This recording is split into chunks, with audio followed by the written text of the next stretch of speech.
Hello, everybody, and welcome back to Debate Hub. Hey, we're here! We made it! What's going on, Chris? Hey, we're live again. We did it.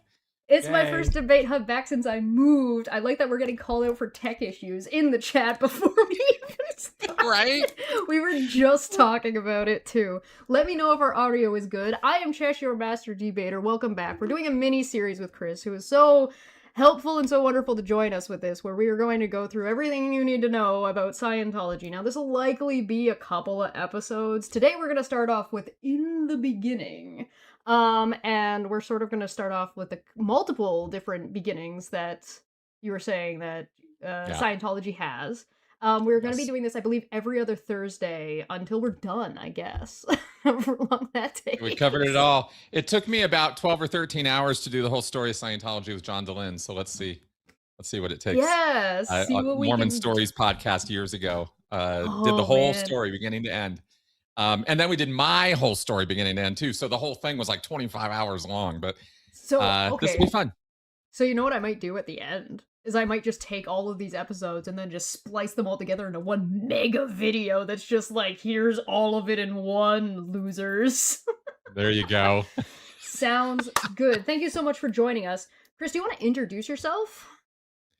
Yes, so my name is Chris Shelton, and I am an author, writer, podcaster, YouTuber, researcher, guy, and cult survivor. I grew up in the Church of Scientology. I escaped from that in 2013.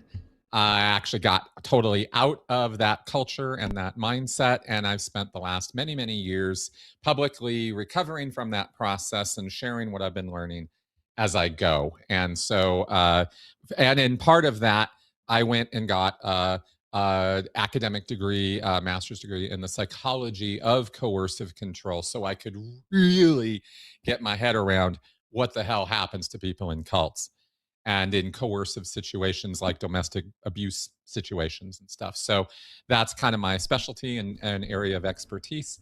And then outside of that, I know an awful lot about or I know a little bit about an awful lot of things. So you're doing a little bit better than me. I just have vague knowledge about a great many things. just an expensive way of saying I don't know anything. Don't ask Basically, me. I'm punting, but there are some things I know an awful lot about, and that it has to do with cults and coercion. And in your background, you've got your books.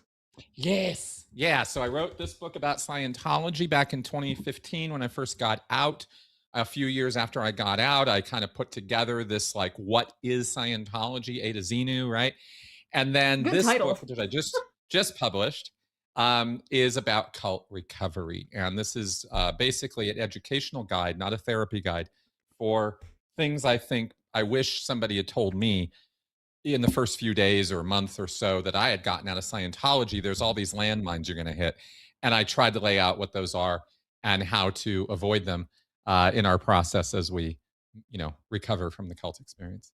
Yeah. Do you think that your book would be useful for somebody who knows somebody in a cult or knows somebody who's trying to recover from a cult? So, like, even if you're not exiting a cult, if you know people or you are interested in that, it's valuable? Very much so. In fact, there are a couple places in the book where I directly address family and friends. I go, look, maybe this is because that's who this book is for. It's for the cult survivor, but it's also for their family and their friends, because I have consulted with so many people over the last decade, and even done a couple cult interventions where I actually worked with families to get somebody out, and it's always a series of educational, things they need to know. Yeah. And it's not that people have bad intent when it comes to their family or friends, but they often screw up the execution really, really bad and make it worse. Well, they don't know. How are they going to know? And they don't know, exactly, because they don't know. They get mad. Now you can know. Yeah, exactly. Now you know. That's right. So I tried to offer that. Yeah, and even if you're somebody who's gotten out of, like, an intense religious situation, or, like, you've left a church that is more aggressive or otherwise, this book might be valuable to you. Even if it's been a long time, you might even still be bumping into some of those roadblocks. You don't know, because you don't know. That's exactly right. In fact, we're doing a workshop, and a woman who has been 10 years out of her cult told me, she's been struggling for a long time. And one of the things that the book helped her with was giving her the language to talk about the experience because she just didn't have the words. Right, She right, had all right, these right. feelings and all this, stuff, but she couldn't express it. And reading the book actually put labels and names to her pain. And she was like, oh my God, this is just totally changing everything about the experience. So yeah. We got a super chat from Hey. Godless Scummer, who's a little bit of a Hey, Godless. fan of yours. Yeah, Godless Scummer Yeah. Hey, popped by man. to just say two of my favorite people on one stream. Yay. Every other Yeah. Thursday now, I guess. I'm excited. I'm excited for Yeah. this. People don't get to interact with too much because I'm not on social media that much anymore. So yeah, Permanently sorry, online. Godless. Okay, so we will do a more in-depth interview at some point about both of your books and definitely your new one for Great. sure.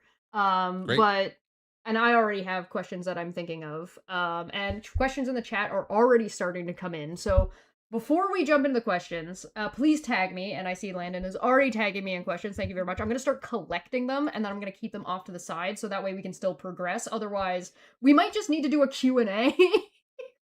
I also think that some of the I do a questions... Q&A every week on my channel, by the Yeah, way. go to Chris's channel for a Q&A. If you want to Every ask Sunday. him questions, he's there all the time, I'm every there. week. Yep. Go check it out. I'll make sure his link is in the description because I kind of didn't fill in the description because I was in the middle of moving and I just kind of threw this together. Oh, sorry. We But that'll understand. get the link to his books and stuff will all make it into the description by the end of the day, probably today. If it's not there, come and check back tomorrow and watch the stream again. Click on us again.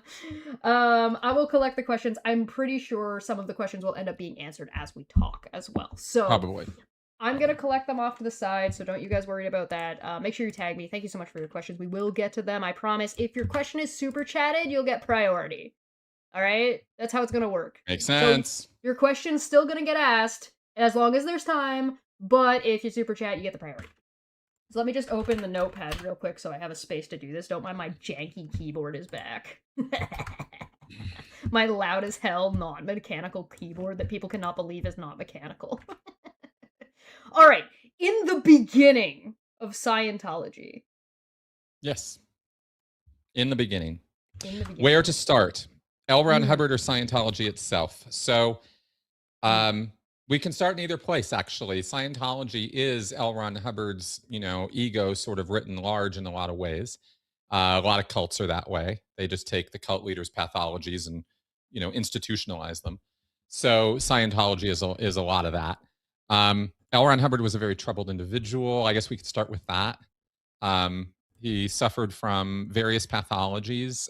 He was a pathological liar, for example. He could not keep the truth straight out of his mouth. He very, very grandiose personality. We believe that he had a condition called temporal lobe epilepsy, which is the most common form of epilepsy there is, by the way. The folks who have the whole grand mal seizure thing, that's not as common as TLE, which is a seizure, which is scar tissue or lesion tissue in the temporal lobes, which is on the side of your brain. And that causes or can cause a condition called Geschwin syndrome. And that's a condition where a person will engage in religious mania. They will have extreme religious ideas about things, either extremely atheistic, but more often than not, godlike delusions. And I am God, or I am a major religious figure, or I have had a vision from God. This is how they interpret. Yeah, prophet level stuff. And in fact, it's thought among certain professionals who understand this condition that there may be evidence of TLE in Muhammad, in Paul, in Edgar Allan Poe, not religious, but hypergraphia. There are other symptoms of the condition. So it's interesting. It's an interesting way to look at Hubbard, that maybe he had this condition and that drove his pathologies. But he was still a pretty sick guy. His moral compass registered south almost all the time, right? As far as how much he thought about other people. Did he fit inside like the dark triad sort of situation? He was in that situation. Yeah, you could definitely say he had characteristics of all three. There was some Machiavellian stuff going on with him for sure. He was not the brightest bulb, but he always thought of himself as the smartest guy in the room.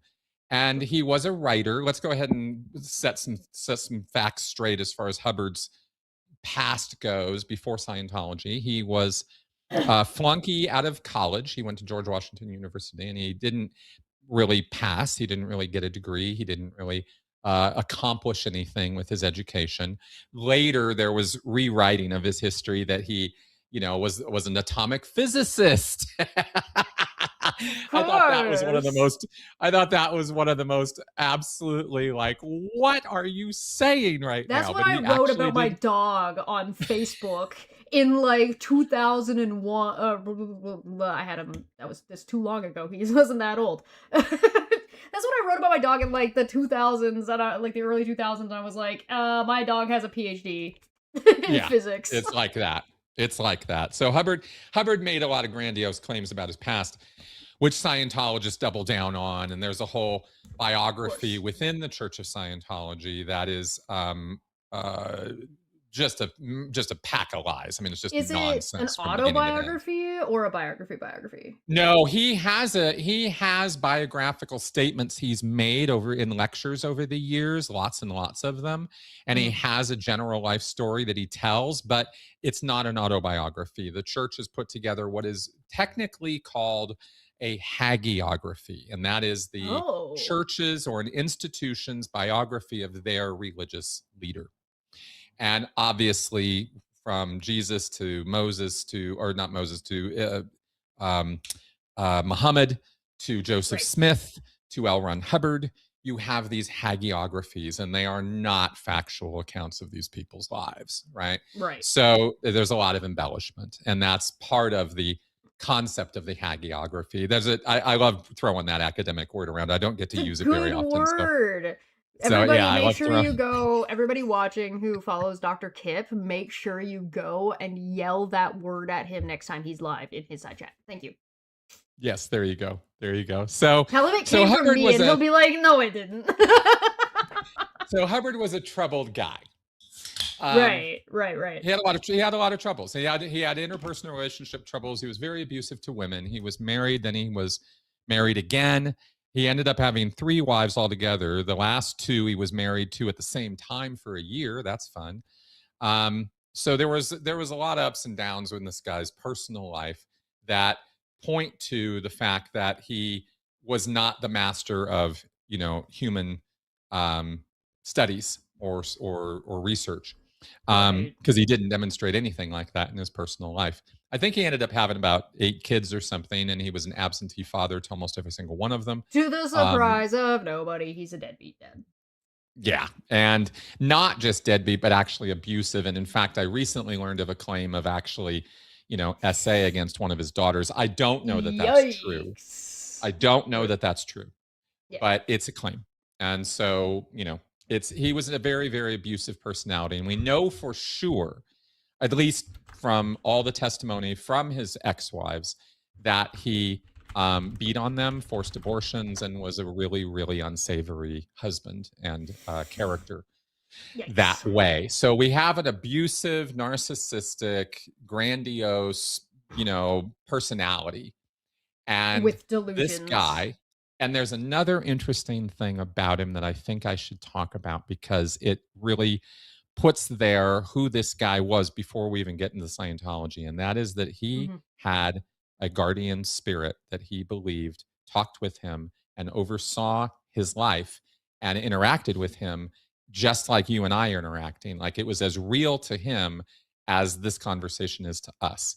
But it was a complete imaginary delusion. And he had it from childhood. We don't know how early, but we know by the time he was a teenager and he was connecting up with Aleister Crowley's work, that which is occult stuff. We can get into Yeah. the whole occult magic stuff, but Hubbard really, really glommed onto that, and um, and he talked about early on. He talked about this red-haired empress figure. He related it to Crowley's tarot deck and used the Empress card as the Yeah. representation of his holy or his guardian spirit.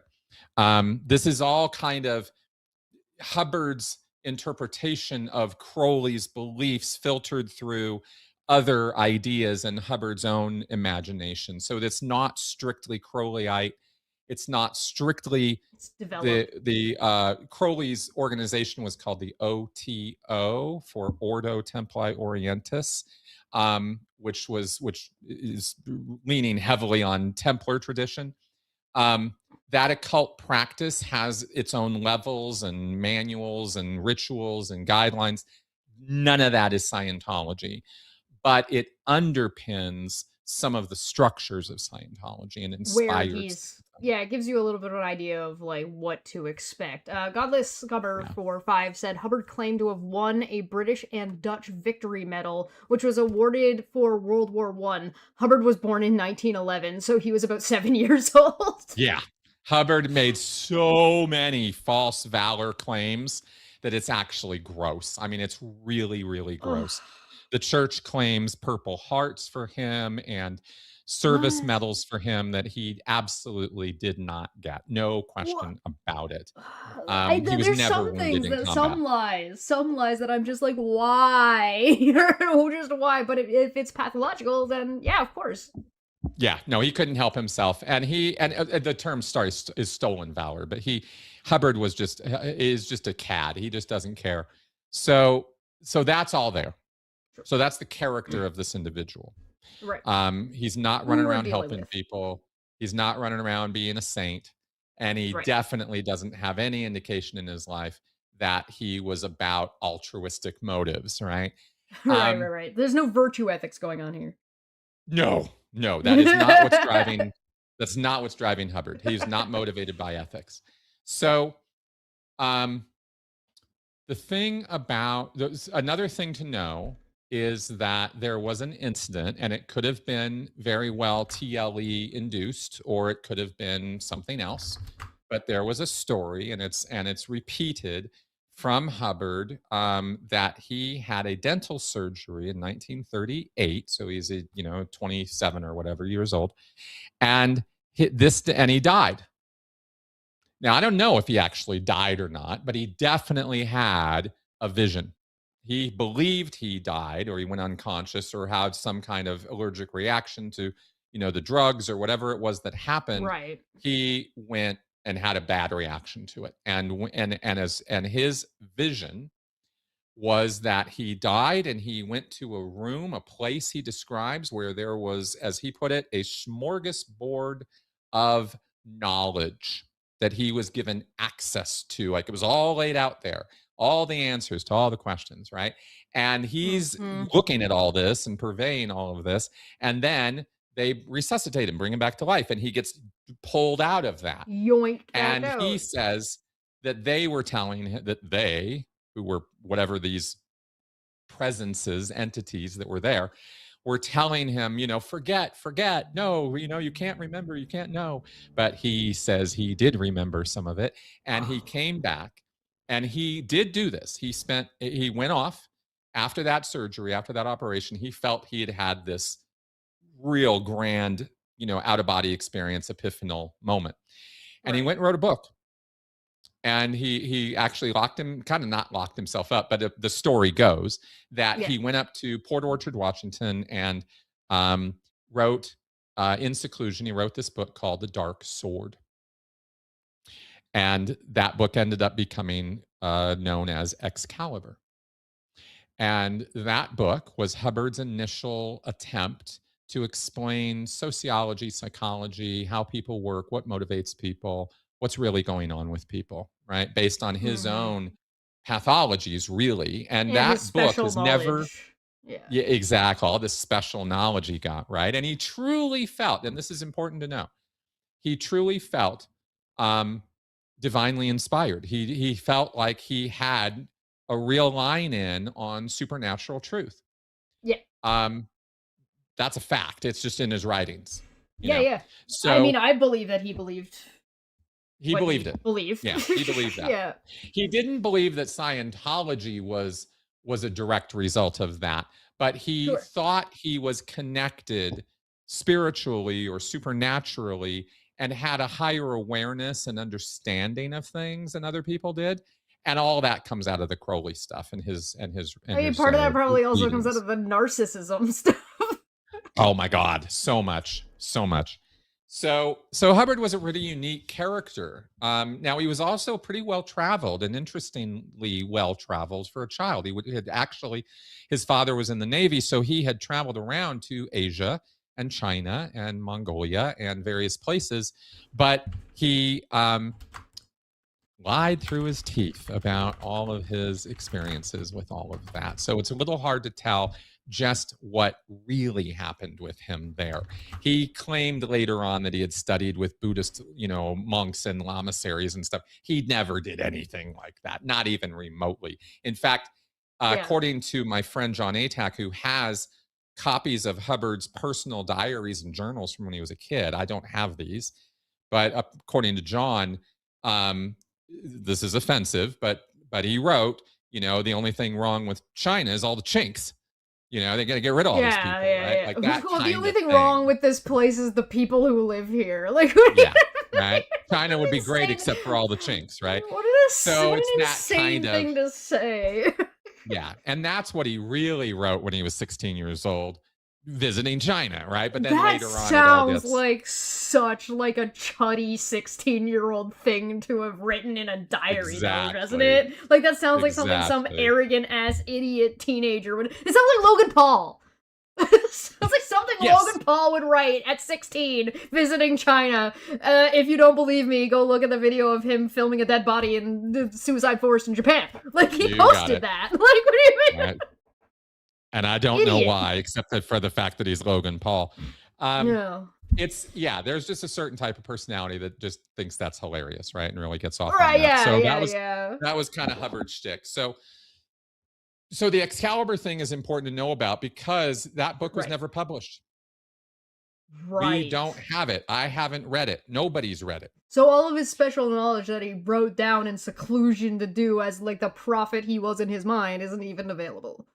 That's right. Of course it's not. That book is only apparently available in notebooks at International Hubbard Archives, right? Which is all off in a secret location, not accessible to anybody. Illuminati. And it would be kind of like trying to get your hands on the Constitution, right? It's like, good luck.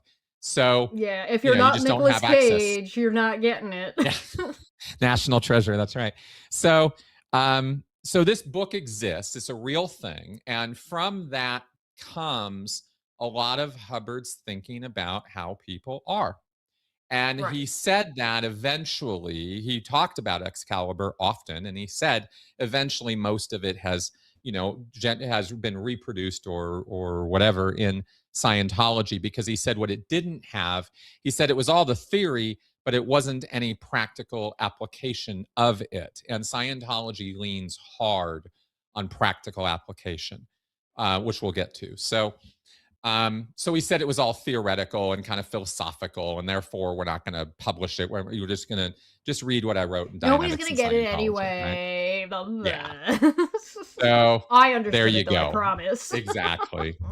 There's one person who, Arthur J. Burks, I believe, one of Hubbard's literary agents, who read it, and another guy who read it, whose name escapes me right now, who both talked very, very briefly about the book. And I quoted them their whole quote in my Scientology A to Xenu, because that book Excalibur is such an important part of the origin story of Scientology. It's like saying a whole book of the Bible exists, but nobody's allowed to read it, and it exists somewhere like buried in the Vatican somewhere that nobody's allowed to touch or talk about, and like it definitely is there though. But it's it's all the vision stuff that it's all the philosophy in our very theological based religion. Oh, exactly. Okay. And there are Vatican archives you can't get to that probably have all kinds of interesting stuff in them, right? Yep. Dan Brown. Okay, so moving right on, the whole Da Vinci Code and all that crap, treasure, right? Da Vinci Code, that's right. and demons. So we're just conspiracy theory central here today. All the hidden secrets are buried in some vault somewhere. Yeah, the cure to cancer is right next to Excalibur in the Vatican vaults, right? So Anyway, it is important to know about that because it was an important step for Hubbard in his life. He really thought he had found gold. He really, really did. Yeah. And he didn't, and nobody else was interested, and it really pissed him off. He was trying really desperately to sell that book. He actually told his agent, this book will sell faster than the Bible. It will be the biggest bestseller ever. And nobody even wanted to publish it. So Hubbard's response to that was Well, to take his toys and go home, right? He was like, Yeah. oh, fine, then you're not going to have it. And he Screw you carried on. guys. World War II comes, Hubbard signs up. He has aspirations of becoming a military intelligence officer, but he doesn't have the aptitude for it. So they put him into Where is Hubbard officer. from geographically? Hubbard was born in Tilden, Nebraska, and he was Nebraska. raised Okay. in Nebraska, and I think South Dakota. Okay. Dakotas, I think, somewhere around Montana. Yeah. Oh, okay. He grew So up when in he Montana. joined World War II, it was when America joined in the war. When they started. Oh yeah. He signed up before. Was it before Pearl Harbor? No, he was thinking about it before, but I don't think he signed up before Pearl Harbor. But Helena, Montana is where he grew up, and then he went to George Washington University. He was really traveling around quite a bit. He was quite a mobile character, and that's very unusual for somebody during that time period, I believe. He got through the Depression by writing. He did write. He wrote for pulp. He wrote pulp stuff. So he wrote Western, sci-fi, fantasy, spy, everything. He even wrote romance. I mean, he talked about it in his lectures. He wrote about everything.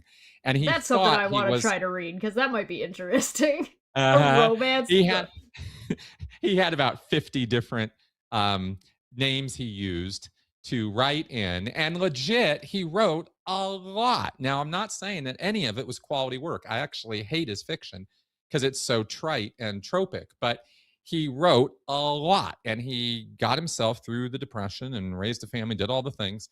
You got to do what you got to do by writing, and there were people who were fans, and he wrote his first novel was written around that time period, and then he wrote books, and he wrote short stories, and he wrote stories for the mags. And that was pretty much how he lived until the war. And when the war happened, he signed up. He was a naval officer. He was in the Navy. He commanded 2 boats and was a failed commander of both, removed from command after making catastrophically stupid decisions, like shelling for 3 straight days, an iron magnesium magnetic deposit off the coast of Portland, Oregon, because he thought it was a Japanese submarine. And they literally spent like 2 or 3 days dropping depth charges on this thing. And the Navy did a full invest after the fact of the incident. And there was no evidence at all that any Japanese sub had been anywhere in the area. Hubbard then cruised down south to Mexico, and off the coast of Mexico, shelled an island that was national Mexican territory, which they didn't particularly appreciate very much. So that's what got him removed from command entirely. And that is Hubbard's actual naval record.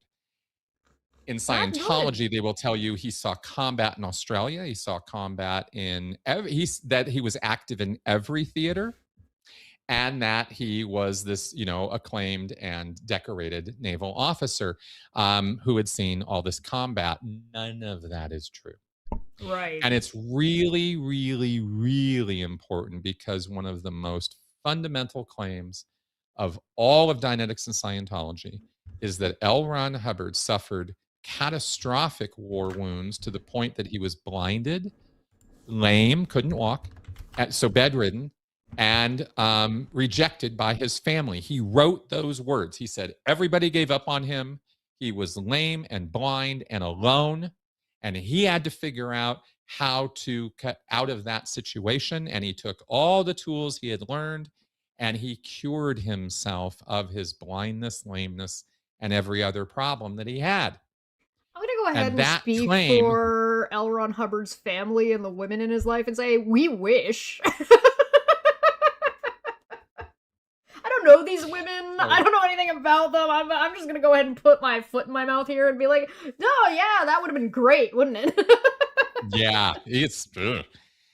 So he was a real bag of tricks, this guy, and that was on that claim that Dianetics had legitimacy. He told the story over and over again. And it was a And real people bullshit just story. And nobody could bought it. fact check him at the time. Nobody was going to go to Oak Knoll and look up his naval records and his medical records and all of that. He was a Sure. malingerer. After the war, he chilled at Oak Knoll Naval Hospital for about 9 months, if I remember right, because he had duodenal ulcer and pink eye, not because he was blind and lame from combat wounds. Oh my There were god, no well, you know combat what wounds. somebody could have just done? Poked him in the eye and been like, all right, fix it. You fixed it Yeah. once, you can fix it again, right? Well, he claimed that during his time at Oak Knoll, he developed the process which became Dianetics. And it was on that legitimacy that he got that he wrangled a few other people in around him who were convinced, because he was doing this process on them, that there was something he knew. Now, Hubbard actually spent time in a mental hospital in Georgia between Oh. the war and writing Dianetics. Is that because the army sent him there? Did the military be The like, Navy, and no, I think he oh, went okay. there Too on bad. his own bat. He had written to the Navy a few times about how devastated and destitute and horrible he was, and how he needed help, please, please, please help me. Sure. And really what that meant for him was send me more money. Money, yeah. But he couldn't really get much of a disability, No. compensation. So he was struggling to make a living after the war. And he wasn't writing. He couldn't quite get himself to get to writing again, not successfully. And so he was really stuck. And he had abandoned his family. He had 2 kids and a wife up in Washington State, and he abandoned them, never went back to them after the war. He stayed in California. And in fact, Pasadena, California, where I grew up, he found a guy named Jack Parsons. And this is where, the occult stuff comes in even harder, because Jack Parsons was famously a rocket scientist, one of the original rocket scientists who literally invented solid rocket fuel and how to get us, up into orbit. Jack Hula Parsons was moon. a crucial part of that whole thing. But Jack Parsons was also fucking nuts and had all kinds of cult practices, and he was hardcore with OTO and Crowley stuff. In fact, he was in direct communication with Aleister Crowley. So Hubbard had studied Crowley, but he never met Crowley, and he had not really formally been part of Crowley's operation.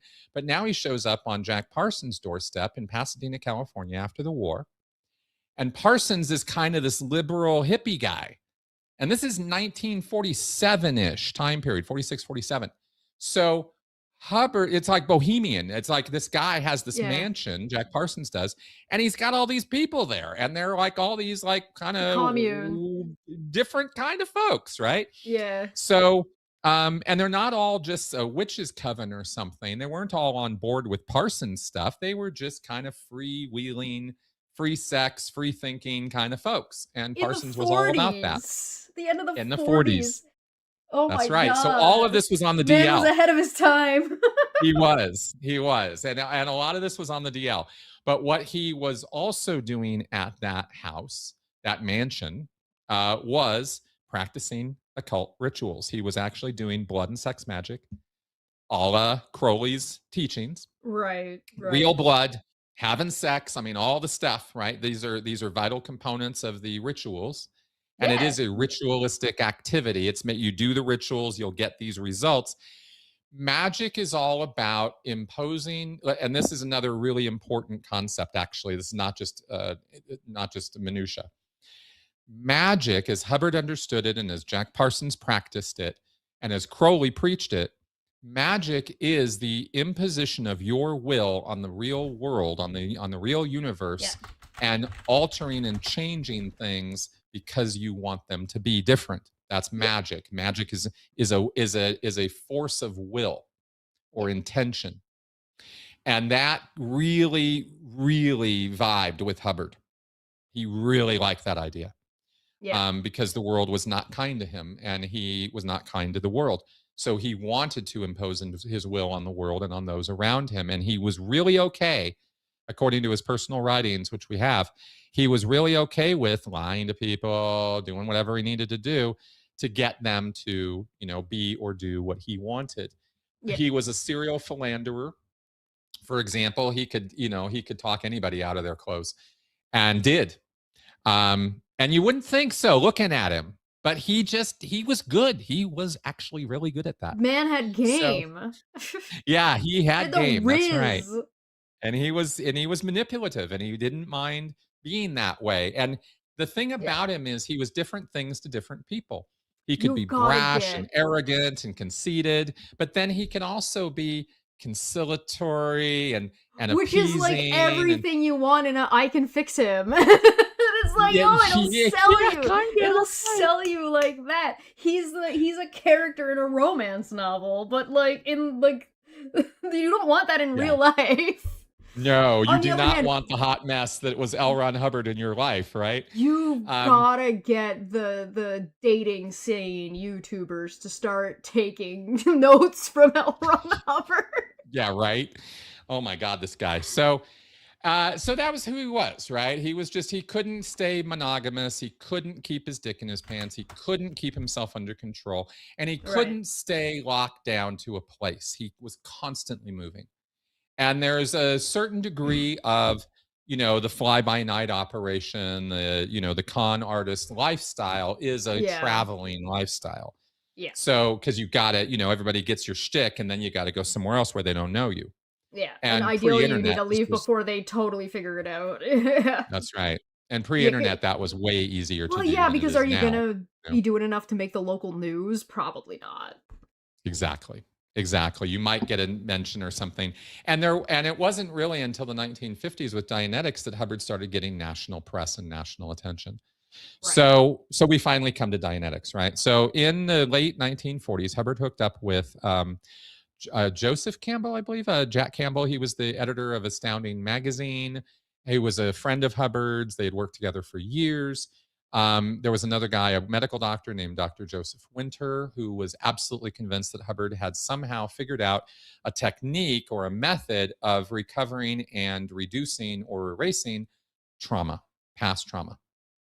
And this is the technique that Hubbard was selling. And this technique, which he developed, I guess, over the years between the war and 1950, there was this period where Hubbard thought he could come up with this system of individual one-on-one counseling, and you could create a peak experience for a person where they're really just blown out, and that would sell it. That peakness is what would sell the validity of the experience. And the experience being that we're going to remember times in your past. You're going to actually be sent back to times in your past that contain pain and stress and trauma, and we're going to relieve that by having you relive the incident over and over again. You're going to go through the incident from the beginning to the end as though you're living it again in your mind, and you're going to tell me what's happening. Mm. And you're going to tell it to me in the present tense as though it's happening to you right now. So I am 4 years old, and I am, It sounds approaching my incredibly mom's. dangerous. Well, it's actually a kind of, if we were going to scientific it, make it valid, that regression therapy, right? You're going Yeah. to find a very, very, very tiny percentage of people respond to this. It I is not a don't. universal. Yeah, I can't with that. I've heard people talk about this, and I see it used as like a trope in movies and stuff on a semi-regular basis. I do not grasp this very well because I have aphantasia. So you're gonna well, go back in time in your brain to this time in your life. Well, look around. I'm like, I don't see anything. I can And not probably everybody remember can what's in do the it. room, but That's right. Not everybody can do it, nor should they be able to, because memory doesn't work the way Hubbard says it does. And there's a lot of right, false nonsense that Hubbard put down in Dianetics, the Modern Science of Mental Health, which he finally got out in 1950. That book was the result of him working with these other people, this medical doctor and Campbell, and I think one or two other people, kind of had this little clique that they were meeting for about a year or two prior to Dianetics coming out. And Campbell was so excited about it that he was actually pimping it in Astounding, magazine. And right, Hubbard right, had right. an article that dropped there before the main book dropped. So the idea, and let's be clear about something else here, at this time so that we contextualize this properly. Um, the idea that a science fiction writer could come up with actual science was very, very, very acceptable in 1950 because look at who was Yeah. writing science fiction, right? Arthur C. Clarke, Yeah. Robert Heinlein, um, Ray Bradbury, right? These were science guys. These were guys who literally were doing rocket science or other forms of science, and they had legit degrees and were doing real science. Hubbard was cribbing on their reputation for his own, Yeah. Yeah, yeah, right? yeah. And like there's a Credibility. handful of that stuff that's been talked about that has come to fruition. Yeah, that's right. And So so, but they weren't doing mental health, no, oh and no, that's no, where no. They were Hubbard doing went. tech. Yeah, yeah, They were doing yeah. tech stuff, That's right? And, you know, you read communications. 2001: A Space Odyssey, which was a book before it was a movie, and you see, you know, somebody doing conjectural, you know, speculative science fiction about aliens, you know, If and this, life on then Earth. that. Yeah. Yeah, Yeah, yeah, that's yeah. where Arthur C. Clarke was going, right? With that kind of fiction. And it was Which is a, good by the science way, fiction. underrated type of science fiction, specifically because not only do you need the foresight, not only is it plausible, but also like you get to live in that world of like project instead of doing the oh well what if the Nazis won World War II? Now we're gonna write an adjacent, but instead of doing that, you're doing something forward rather than changing something backwards. Yeah, for sure. Super Absolutely. And interesting. It's super interesting, especially if you know what you're talking about. that's right. And these guys brought some gravitas to their fiction because they actually did understand physics and they understood where cutting edge technology was. And they were trying to use that in what they were doing stories about, right? Yeah, And they were here's, leaning on what they you know, knew. yeah, Good and building authors. on that to add the fiction on top of the science. Hubbard never really understood the science. So he never Right. really could do science fiction really well. And And so he he tried really to lean sucked on at it. sociology because it's not a real science. Yeah. Yeah, I suppose so. Um, Hmm. Hubbard definitely didn't have positive things to say about the humanities. Let's put it that way. And it's because he didn't Well, understand them. you It's because he know. didn't understand them. He flunked out of college, remember, right? This guy couldn't study. Right. Hubbard's understanding of the world was mainly reading Reader's Digest summaries of things. Well, he was looking at the rest of the world like he was a pharaoh on top of everybody else, and everybody else was just schlebs doing their thing, which is like not a good mentality if you want to understand people. That's right. That's right. In fact, that's so insightful that you just said that because in 1952, Hubbard gave a lecture where he talked about games, life as a game, and he talked about the games and the Hmm. players and the game Everyone's an makers. NPC.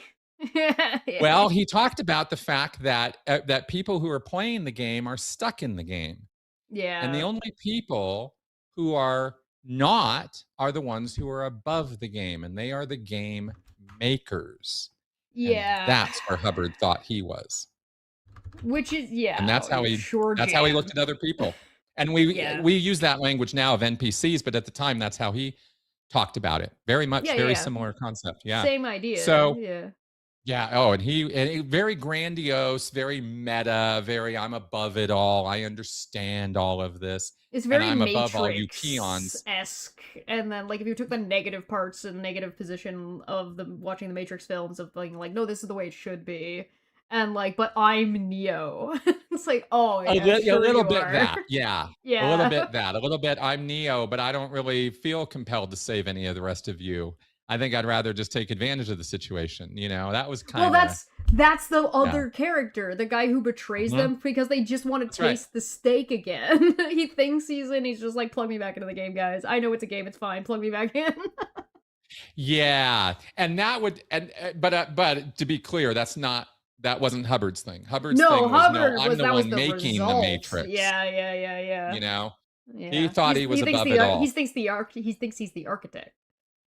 That's right, and Yeah, his TLE is what we think gave him that grandiose view because seizures right. happen regularly, Yeah, and when a TLE seizure happens, you're not on the ground flopping about, you are looking like you're out of it for a minute. That's all. right. It's like you're there and then you phase out for a second and then you come back. Yeah, And you could feel like you were gone for a year. Like yeah, so much happened to you in that microsecond of a seizure. And you yeah. come back with this new awareness. And and you've experienced it. So many of these people believe it really happened or And something even really happened to them, and even if you it know? did, it's not applicable to everyone else's experience. Because I know Not there at are some all. people that are like, oh, 1,000 years happens between every second, right? Like that kind of theory, that kind of philosophy, where it's like Yeah, you could live an entire other world in your dreams, and that world might be real, or at least as real as it could possibly be to you, which could be right. equally as real as this real world here. But that does not mean that that world and that information is applicable and applicable in this one. You see that, they very rarely would, you know? Right, And right, this is right, right. why you will get these people becoming real crusaders and missionaries for their vision because they feel so It's real. emotionally invested in it. It Yeah. wasn't just a casual experience, it was a life-changing experience to them. And they really believe, because of the nature of Gestern syndrome, they really believe that they have been specially chosen or that they have somehow been um, Enlightened. given a blessing or an experience that they feel compelled to share because everybody must know this truth because it's so amazing. And that's mostly coming from a good place, right? Right. In terms of compassion and empathy. But because they're so obsessed with it, it becomes pathological and weird, right? And Hubbard was just Because an they can't, asshole, so he just took it in the worst possible and direction he could Hubbard, have. exactly, and Hubbard was already pathological, so he took Right. it into horrible places. But there's a I harp on this because I want people to know that Hubbard was far more than just a guy with an idea to fake a religion and I'll make millions. He Yeah. was that, but there was more to him, you know. And if Yeah. we're going to talk honestly about it, I need to say all that. So, And if we want to um, know the yeah. context of what we're talking about, like it's one thing if you really want to understand where this is coming from and what it's about and why it is what it is, then you need this kind of contextual information because if you don't have this information, you're going to be like, "What the fuck is that? Where did that come from?" You're like, "Oh, that occult part. The what?" That's Right? right. Like That's you right. end up having to backtrack instead of, you know what I mean? I know. Exactly. I love I this. know. I love this comment. Hubbard thinks he's Washington when he's Trump. You nailed it. You got Yeah. it. That's exactly it. That's exactly it. Well, do you I wish I could have put it that way. That's exactly it. yeah, Yes. take it and run. So Steal from live that's chat. yeah. And he ran with it. He really ran with that Washington image, right? If you will, you know, stretching that, Yeah. right? So Hubbard writes this book in 1950, Dianetics, Modern Science, and Mental Health, and Mhm. puts this out there, and it does become a bestseller right away. It's like, wow, this is water in a dry desert. People are looking for this. It was like the 1950. timing. Well, let's contextualize, right? So Mm. 1950, May 9th, 1950, by the way, um, this book gets published, and it is published by a place that publishes textbooks, Hermitage House. So that's where it's coming out of, and it hits the New York Times, and it becomes a bestseller. And it's really taking America by storm because if you recall history, a little bit about this, 1950 psychology and psychiatry are radically different from how they are now. Yeah, they Psychology are. practically it was psychoanalysis for hours, days, weeks, months, years of your life, and that was what you were going to do if you went to see a psych, because you were going to get psychoanalyzed almost uniformly. There was the latest and greatest of psychological theory, cutting edge theory in 1950s was conditioning and behavioralism and B.F. Skinner. So the idea at the time was very mechanistic. The Yeah. human mind was compared constantly to computers. Computers were brand fucking new. Not Yeah. PCs, they didn't weren't even up to that yet, but just the idea of computers and that computers could solve real world problems was on everybody's lips. Everybody thought this was the wave of the future and computers were where it was at, or machines are where it was at. And the Terribly unsimilar to computer, AI right now. oh, very much the same.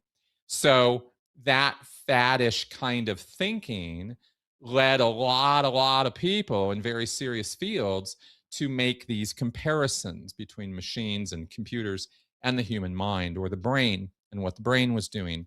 And of course, 1950s neuroscience was a very, very much more primitive It was subject also than pre a it is lot of now. the laws that said you can't just torture people, which I will say, admittedly, in my humble opinion, really slowed down the field of psychology. But not unfairly so necessarily. The reason sociology is a soft science instead of a hard science is because we're just not allowed to collect that data anymore because, human rights and things. Oh my God. Yes, that's all true. There might be a little bit more. There might be a little bit more to that answer as to why it's a soft science than that. But okay, I'm yeah. not wrong. If you're not entirely wrong, but it's not entirely right either. Anyway, Yeah. I'm being yeah, flippant. if we could torture people, we would not have a brilliant hard science sociology. Let me just say that. All I'm But saying is there's just a lot of stuff we could be doing in the way we do a lot of science and the way we advance as a society is by throwing human suffering at it. And we just in this one field are like, well, we're not allowed to throw human suffering like that. And I'm like, why? yeah, I know you cannot repeat Stanford prison experiment now. I know you'll never get the Alas. ethical okay for it. I know, Ah, and believe me, I do know because trying yes. to study cults is fucking really, really, really hard. Yeah. Just dive into it. You'll see what I'm talking about. It's really hard because you don't have anybody's ethical okay to just infiltrate a group and Yep. pretend you're a member. You don't have okay to do that. They're not going to sanction it or give you grant money to go do that. But there's Yeah. no other way to get the immersive experience except to go into it, right? It's an anthropological, Yeah. ethnological thing. People have been doing it for years with animal studies. Yep. And we need to do it with human studies, but there need to be guardrails, and those guardrails are hard to define for some people. Not hard for And me, sometimes but for they're some very people, they preventive. struggle with this, Yeah. And you want accountability and responsibility and all that, but it's the transparency and openness that they demand from the get-go that prevents you from being able to do certain things. Sell it to Netflix instead of the government. Basically, that's what people do, right? And then they go make YouTube videos. I took the Scientology personality test, and here's what happened. How many fucking videos of that have I seen? Oh, So, God. so anyway, Sorry. so getting back to Hubbard here, yeah. So Hubbard writes this book, and it takes America by storm. It legit does. It's a big bestseller for a while. It becomes a fad, and it really isn't anything more than a fad, but it was a thing to ride, and Hubbard was riding it. It went viral, so to speak. He gets the New York Times bestseller. He gets the this. He gets the that. He's getting articles in Time and Life magazines, and people are commenting on this, and psychologists are weighing in, and they don't have positive things to say, and scientists are weighing in on it, and they don't have positive things to say because they read the book and see there's zero science in it. This is garbage. There's no science, right? Yeah, it's called the modern science of mental health. Where's the fucking science, right? Where's the the peer science review? Where's in the my case science studies? Where's the fiction? experiments? Where's the notes? Where's the write-ups? Where's the case histories? Where's anything? Anything. Give us anything, right? And there's nothing. Yep. And Hubbard just keeps telling them that they're a bunch of assholes for asking for it, right? Oh, yeah. So naturally, was the honest man's defense. How dare you ask me this question? That's right. So you just don't know. If you actually took all your biases away and actually just did it, you'd see how workable it is. You just need to go get a session, right? Oh, God. I have a theory. All right. And it is about this very dangerous mentality that I've noticed. And you're more of a professional than I am, that's for sure. So I'm curious about whether or not you think Hubbard would fall into this category. And it is if you fall into this mistake of saying anybody who disagrees with me either doesn't understand what I'm saying or is stupid. Yeah. Okay. Oh, yeah. Yeah. That's a very, very common thing for people. Oh, it's an easy thing to accidentally fall into, and if you catch yourself doing that, you gotta stop. Don't. Yeah, please don't do that. Yeah, don't think that way. But everybody does. Yeah, that's why we have that logical fallacy of ad hominem, right? Yeah. So, if you catch yourself doing it, feel a little bit embarrassed, get over it, and stop. That's right. We're all going to collectively wag our fingers at you for doing that. Okay, so Dianetics, 1950. Okay, so it's not getting a lot of critical acclaim, and it's popular, but people who know what they're talking about don't like it. That's right. So Hubbard goes on a tear. He starts he doesn't know what's going to happen with this book. And when it gets published and people start contacting him and it becomes a fad, suddenly it's taken off. And he's like, ooh, this is fun. But he doesn't really have, Hubbard doesn't have any organizational sense, or he's not an agenda driven person. He He doesn't doesn't have a think in that plan. way. Yeah. There's not really a plan other than, get rich, right? Yes, So, definitely. it's kind of like underwear gnomes or whatever, right? It's like, it's like there's no substance there. It's just Question mark, get question mark, rich. question mark, profit. That's right. Profit, profit. That's right. So, so that's kind of Hubbard's thing. And in fact, what ended up happening is it becomes a grassroots thing because the technique. Oh, let's talk about this for a second. So, what Hubbard was selling was a technique of regression, Yeah. which he called auditing. And he didn't call it psychological counseling or therapy. He analogized it to therapy. He said it was therapeutic, but he said it was the modern science of mental health. So what we're doing is not psychology and not psychiatry. And he constantly, from day one, counter represented himself opposed to psychology and psychiatry. They were the competition as far as he was concerned. And So they he were was not doing even a great counter. yeah, and he didn't even Yeah. really think they were great competition because he badmouthed them constantly. He talked about how psychoanalysis is years and years and years of psychoanalysis, and what do you get? Well, you were psychoanalyzed. You don't really get any cures, or you don't really get any better or anything like that. And there were certain degrees of points to what he was making, but psychology is not about curing things. And Hubbard constantly put that false metric there, or false Right. standard, that if you're not curing the person, you don't know what you're doing. Well, And psychology ended up with a Hubbard really says, bad rap into the future too, where people are like, "I can't go. I'm weak if I go to a psychologist or a therapist. I'm that's like right. da da da da da da." So like a lot of that bad press ended up sticking. Oh, very much so. And Hubbard very much rode the stigma of popular, Yeah. feeling or sentiment about, psychology and psychiatry. And he was playing on people's fears. And Yeah. he was doing an awful lot of fear induction at the same time, because he also misrepresented psychiatry as only fixated on electric shock. And there Right. was Yeah. certainly an awful lot more of that in 1950 than there is now. They And were a little bit lobotomies. obsessed with it. Yeah. Psychiatry has had its dark periods, no question about it. I am not a staunch supporter of every phase of psychiatry. Psychiatry has had some You barbaristic gotta go through the practices. fucking suffering to get to the stuff we think is gonna work. You don't know. Yeah, You don't know. We don't know. Yeah, no. I know. I know. The progress of it it all makes sense in hindsight. You understand why they did what they did, but you Yeah. just like, Jesus Christ, Well, guys, it's that like was a lot pretty of fucked medical up. procedures. Like, oh, we're gonna drill a hole in your head to get rid of this. No, you're not. That's what they Well, thought too. Yeah. we It was don't know. it was lobotomies, and there was something even worse called a transorbital leucotomy, and that was just a straight up ice pick into the eye socket, and then they moved it Yeah, around. I mean, it was just squirming around a little gross. bit. I mean, at least the Yeah. lobotomy did what it was supposed to do. Not that it was a good thing that it was doing, but it was functional for all intents and Yeah. purposes. It definitely made people very dysfunctional, and it Yeah. wasn't great. And Hubbard No. really got a lot of mileage out of that. He Yeah. really, really, really went to town with it. And if you were to listen to modern Scientology talk about psychiatry, they still talk about it this way. Right. That it's all the drugs and all the electric shock, and that's all they want to do is murder you, right? And And so much of so, it was behavioral um, at the in the 50s as well, where it was like trying yeah, to and yeah. alchemy phase. There we go.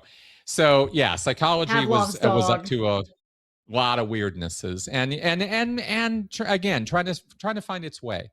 And Yeah. behavioralism was making overinflated claims that it couldn't deliver on, and it shouldn't have Mhm. made those claims in the first place. Skinner was leading the way with that. But like anybody, any science that you see, hard sciences and soft, you see fads and you see thought leaders Yeah. and you see people following and riding coattails and stuff like that. So it's just par for the course, really, of any We're human, humans. Yeah. effort. Science is no different than any other human group when it comes to that. Yeah.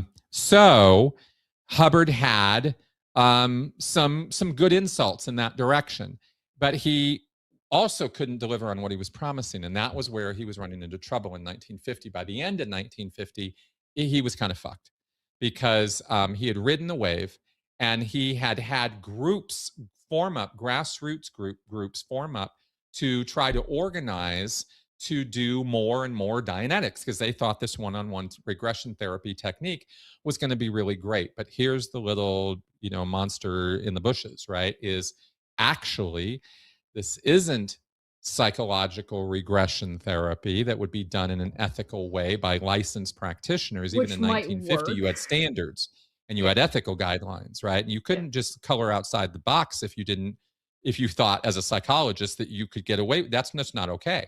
No. So this is unlicensed, uneducated, observed therapeutic modality called Dianetics. Turns out it's actually hypnotism. What you're actually No. doing is counting the person down to a trance state, having them go back through an incident over and over and over again, but it doesn't relieve or they don't let go of the trauma if you don't do this full indoctrination on them first about what it is you're doing and what you expect from them, which is not what happens in psychology. You don't go into a psychologist's office and they go, okay, we're going to do this EMDR and we're going to do it until you are happy and you feel great and you're floating out of the room, right? Ugh. You don't set somebody up that way with expectations of where you're going with the treatment. It goes where it goes. Right. And in Scientology, it's all about setting up Control, expectations, and and these are that's considered, yeah. and it's laid in so hard that it's actually becomes what we would refer to as a pre or post hypnotic suggestion. Mhm. Because you have to put a person into this trance state. Their eyelids are fluttering, they're not quite there, they're in a zone. And then you put them into this method and you run them through this. And if it doesn't fly, you're at 4 years old and you're recalling this accident that happened to you when your finger got chopped off or some shit. And you go through this incident over and over and over again. And it's not releasing, as they say in Dianetics. It's not resolving. What do? Hubbard says you go earlier. There must be an earlier incident of pain and unconsciousness that is anchoring that 4-year-old trauma in place. And by the end of Oh. 1950, people were going earlier into past lives Oh, because of they course. Because couldn't how? What do you find do this when you can't divide lifetime. by like where there's nothing past one? Where are we going? What are we That's right. doing? Where are we going? Oh, of And course. Dianetics had actually forwarded the idea that pre-birth incidents were available to you in your memory, which is impossible. But now we know that it is impossible that is that way. But Hubbard asserted, and it's still in Dianetics to this day, that you can recall your birth and prenatal experiences from when you were in the womb, and that things that were done to you that were damaging to you as a embryo or whatever the word is for that, as a little baby in mommy, My mom ate could too many affect dill your adult, pickles. It's ruined my whole life. or dad's beating on mom and it's ruining your whole Oh, life, all is right. Well, more what yeah. Hubbard was saying. It wasn't about Yeah. that. It was literally about abuse. And Yeah. Hubbard made Well, he claims that would are know. quite wild. In it, my point, Hubbard said in Dianetics that attempted abortions and spousal abuse, he said, was near universal. He said it just happens all the time everywhere. And he was really speaking out of his own fucked up experiences because it's not universal. Projection. That's you. You did that. You experienced that. You can't just say that That's just because right. it's your That's right. experience. It's everyone else's experience. Exactly. So Hubbard was, the modern projection of mental health, right? So that's really what he was doing, is he was projecting his own bullshit onto everybody. And it's really quite wild. Like there are about 5 or 6 different examples in Dianetics of attempted abortions and how fucked up people were because their father had tried to abort them, over their mother's protests. And the entire incident, Hubbard claimed, of attempting to abort the child with knitting needles, being shoved up the Yeah. canal, It's gross. It's gross stuff, but it's what some people have gotten up to. But Well, really, some it's people Hubbard have admitting his had to own do because they crimes, don't have, yeah, healthcare right? Because access. that's what he did to his wives, and they said so. Right. They said, "Yeah, this is Yeah. what he did to us." And he's like, yeah, So this is what I did. And everybody's doing it. everybody's doing this, Everybody's obviously, doing it. right? What are you talking about? Now, Yeah, this is just did he actually believe that you could have memories in this, or was this something he was just telling people? it's it's a Hard to that's an say. interesting question. That's an Mm. interesting question. I believe he believed it. Oh, okay. I believe he believed it, because he practiced it. He got auditing too, you know, Okay. Yeah. from right from the get go. He was see Hubbard had a couple different things going on. One of them was trying to solve his own dispositional and character problems and flaws that he He could had see. issues, and he was trying to work out those issues, and he was bringing everybody along for the fucking ride, while also You being got like, it. money. You got it. Now, I think that's why there was a lot of projection in the early works. The other thing that Hubbard had going on was grandiose ideas of worldwide fame and as he put it, Mm. slamming his name into history so hard that even if they destroy all the books, his name will still be recognized by future No, generations. gross. Big, big aspirations of legacy.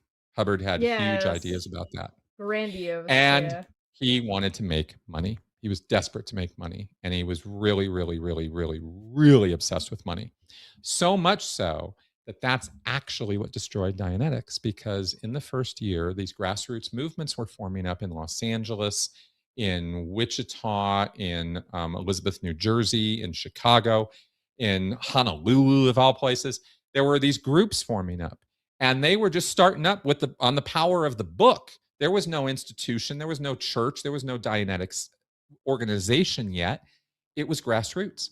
And these people were sincere as hell. They wanted to improve themselves and they wanted to No improve money other in people. that.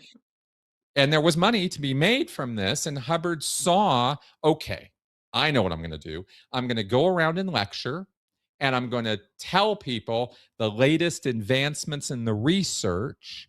And we're going to turn this into an ongoing scientific movement of cutting edge research. And I'm going to use these people like guinea pigs. And I'm going to go Right. around from place to place. And they're gonna And I'm going agree to with give it. lectures. And I'm going Yeah. to audit people. And Yeah. I'm going to tell them new techniques and new ideas, which were mostly suggestions from his fans to him about things to do, but he claimed it was his ideas. Right. That was a pattern that he repeated all through the thing to the very end, is he would take other people's ideas and claim them as Present his them as his own own. and Yeah. present them that way. And a lot of Scientology is actually somebody else's idea, by the way. Or like a So smorgasbord of ideas from everybody.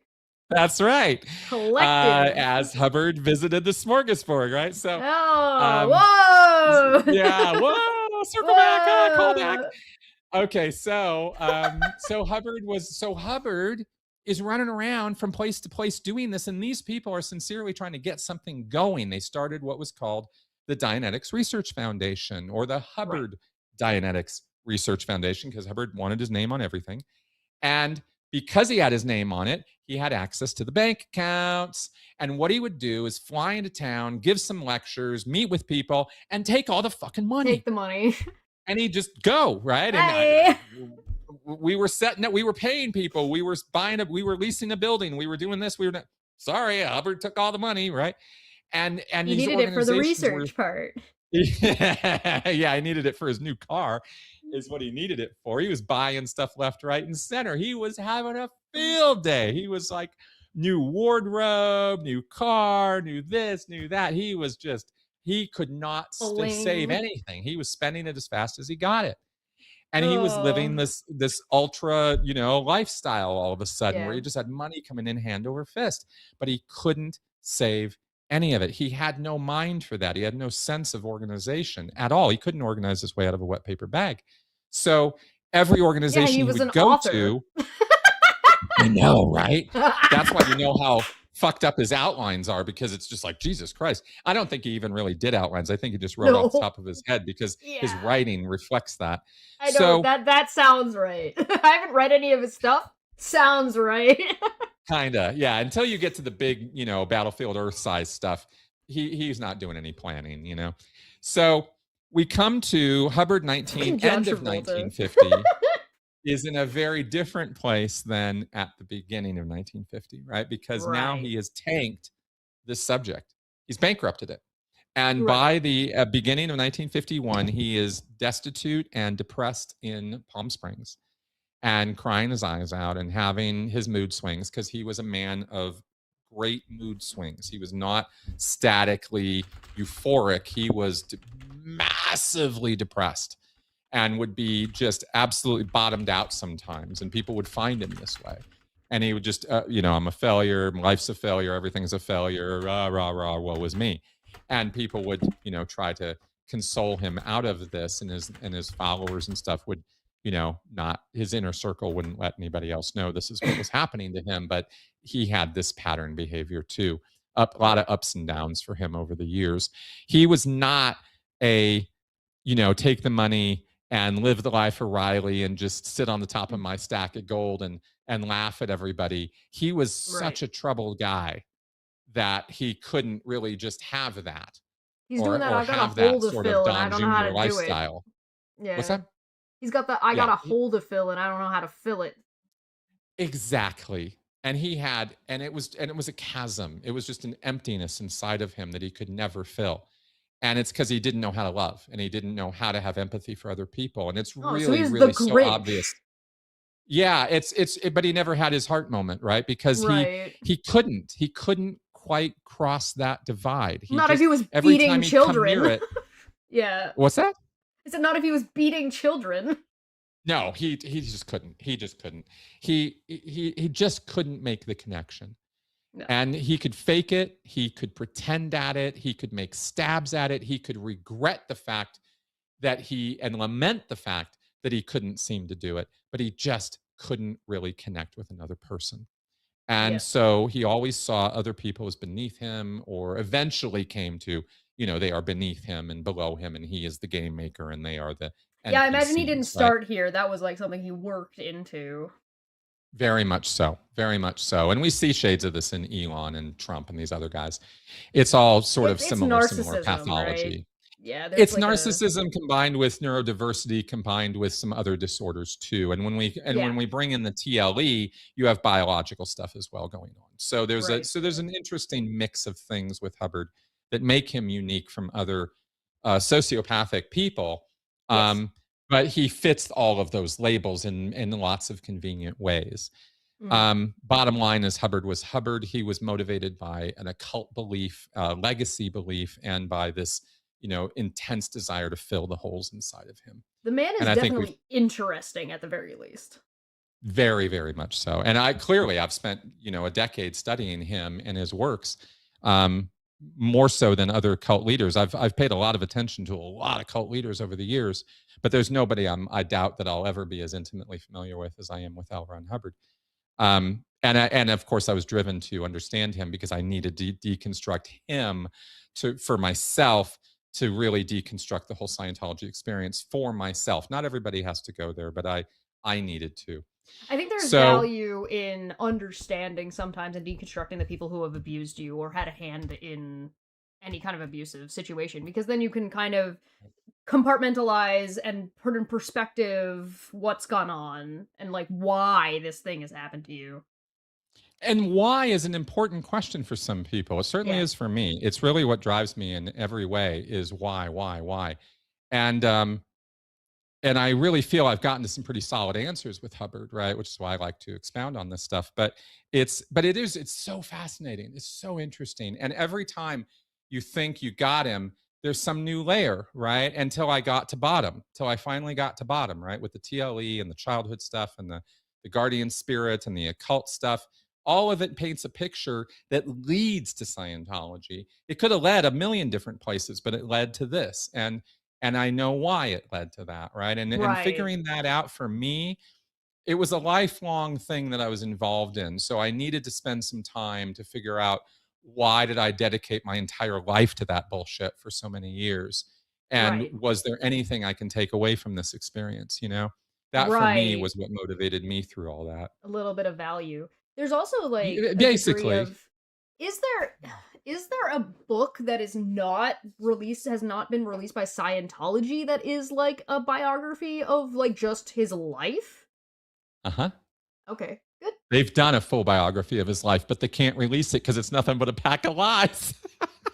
They had a guy who did it. He put a whole biography together. He's a professional writer. And it's He's all a Scientologist. bullshit. He died a few years ago before they got the project done. I mean, I think it's done. I think the book is actually done, but they won't release it. Yeah. Has anybody done one that is not related to Scientology that sort of dug through his life? Okay. Yes. Okay. Yes. There's a book called Barefaced Messiah by come on, how am I not remembering his name? He was a British journalist. Yeah, Barefaced Messiah. Oh no, is it Barefaced Messiah? Jesus Christ, there's two. No, it's not Barefaced Messiah. That's from L. Ron Hubbard Jr. It is Russell Miller.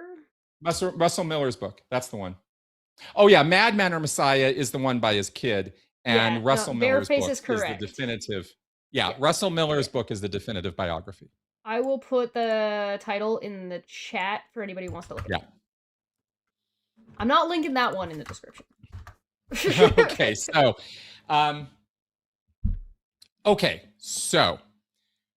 Dianetics year one, tanks. Yeah. Hubbard is in Palm Springs, destitute, and well, not totally destitute, but not doing so great. And his inner circle is down to a few people who are kind of loyal to him and his ideas. So he and are still willing to. I'm sorry. He's peaked and now he's on the decline. He's on the decline. Yeah, very, very, very much on the decline. And so, but he gets a lifeline. So there's some crazy shit that goes down at the beginning of 1951 involving kidnapping his own daughter and taking her to Cuba and hiding out in Cuba for a month or two and starting work on the second book of Dianetics, which ends up being published by, I think, August of 1951, called Science of Survival. June, July, August, somewhere in that time period, he publishes the second book of Dianetics. And it's with this book that he gains a little bit more traction and a little bit more time. And he gets a bailout by a guy who's an oil millionaire in Kansas state. And he ends up going to Wichita. From Havana, Cuba, he flies to Wichita, Kansas. This guy, Don Purcell, bails him out. Dianetics had been basically bankrupted and was in receivership, and Purcell bought it all out and partnered with Hubbard, and Hubbard had a second go and started a Dianetics Foundation in Wichita, Kansas. And within somebody months, he was money and somebody with organizational skills. That's right. And he set him up because he wanted this science of the mind that Purcell thought Hubbard had, some kind of line into. Nobody realized at the time that it was hypnotism, that it was just covert hypnotism, that all he was doing was hypnotizing people and literally teaching people how to hypnotize one another and put themselves in these... It wasn't even unpopular at the time either, so it was like sneaky. It was very sneaky. It was very sneaky because he used all this special language. Yeah, did he recognize that it was hypnotism? Well, I'm sorry? Did Hubbard recognize that it was hypnotism? Oh, yeah. Hubbard knew exactly what he was doing. Okay. Oh, Hubbard. Oh, yeah. Okay. Sorry. Let me back up a second because there was one thing I didn't say, which is that Hubbard was a trained hypnotist. And of course. Yeah. Oh, yeah. Hubbard had gotten... knew. Yeah. Oh, yes. Hubbard was very trained as a hypnotist. Now we don't know exactly precisely. Oh yeah, we don't know exactly where he learned it, but we know for a fact that he did. And we know for a fact that he learned it and used it a lot because he fucking talked about it all the time in his lectures. There are like 5,000 recorded lectures that make up the bulk of Scientology knowledge. In those 5,000 lectures, Hubbard lays out so many stories about his life, and so many of them are complete bullshit. But there are themes he returns to over and over and over again.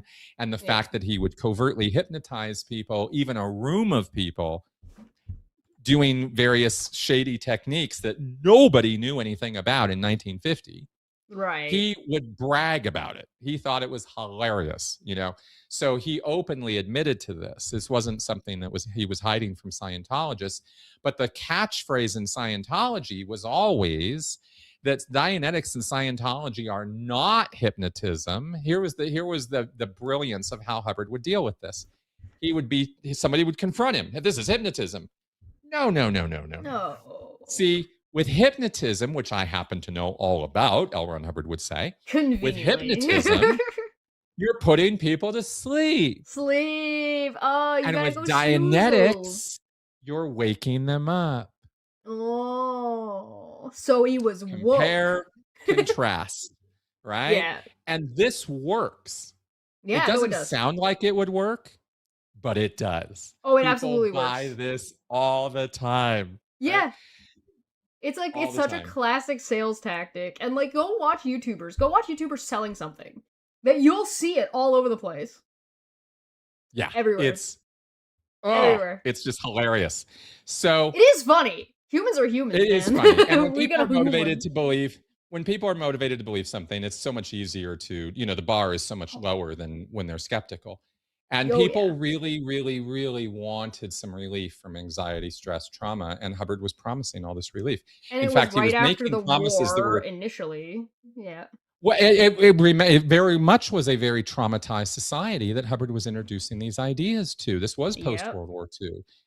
and no joke. I mean, we're talking massive, massive levels of PTSD, and nobody knows what the fuck PTSD is. There's no Well, and label for I PTSD. th- I think people really underestimate how shook people were after Pearl Harbor because Pearl Harbor was a foreign nation across the world just bombed the shit out of us. I didn't know we Yeah, could do that. And that yeah. happened. No, It's the same reason as like the a lot of trauma people in response after 9/11. 2001 found out what that was all about. Yeah, Yeah, it's yeah, a yeah, yeah. very and I was here, right? And I was even as deep in Scientology as I was in 2001. It hit us. I mean, everybody. I mean, there was nobody who was immune to 9/11, and it was the closest thing I have in my lifetime to Pearl Harbor. Absolutely. Yeah, it is a And national, it's like, traumatic event, especially with how, like, America and Americans perceive America as, like, "You can't bomb us." I was like, "Oh, no well, fucking surprise." way. No Yeah. fucking way. Are you kidding me? Get the fuck out of here. No, Yeah. we definitely went and took care of business after that. Well, But you know. it was and we should have gotten involved earlier. And then there's, and there's a Oh, million World War things to say II. about Sure, that. sure, sure, sure, sure. But Different end conversation. of the day, the trauma that society was carrying around post World War II was the entire experience of it, and Yep, not the combat and the at yep, home trauma, because all the women and the non-combatants who were here supporting the war effort, it was a full-time 24/7 operation over here for yep, years. yep. Factory work and munitions work and And the social money, work and all the the stuff, economic right? situations, Ah, and all the scarcity of certain things. food, and all That's the right. It was everything. a traumatizing time for a lot of people for a lot of reasons. So Yes. post World War II, the world is new and fresh, and everybody's really, really feeling it. And then Dianetics comes along and says, "You have more potential than you realize.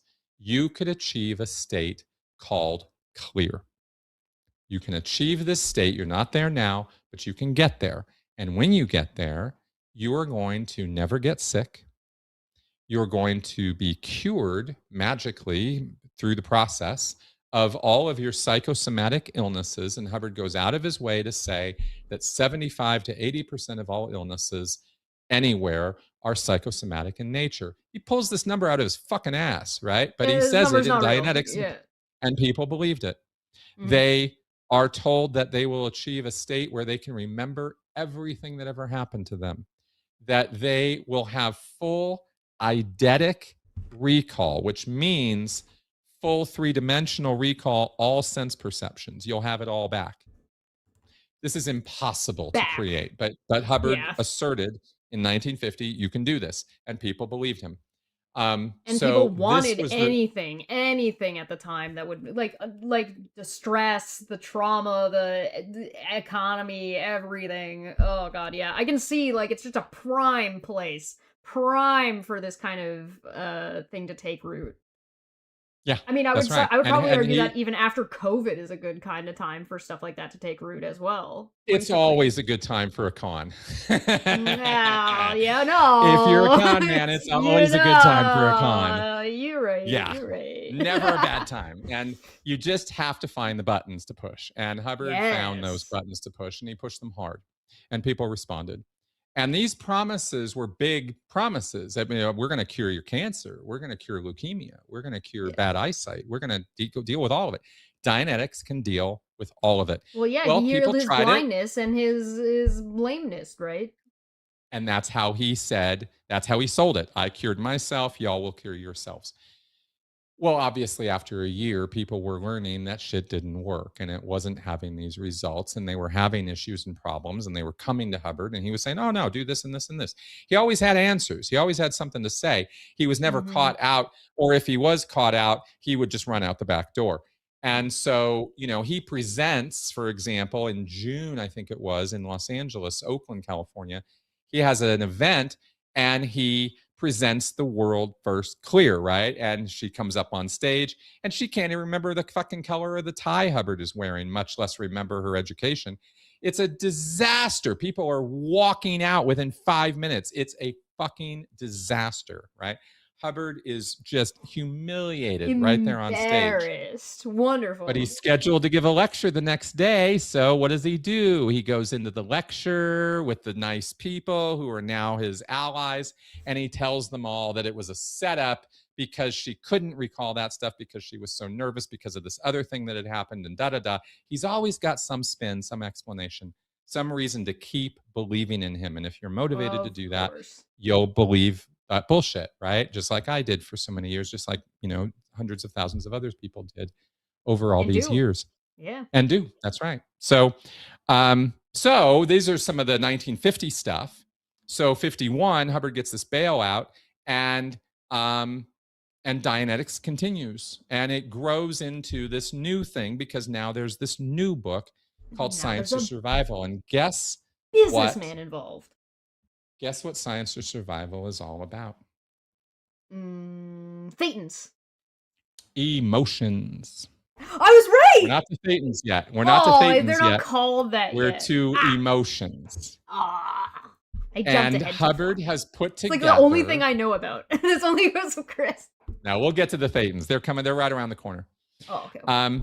Hubbard creates a system, a chart, that he says will allow you, if you understand this chart and you understand where somebody's at emotionally, if you can look and see what their emotional state is, you will be able to predict their behavior. This is not true, but Hubbard says it's true. And he has this whole chart with numbers assigned to each emotional state.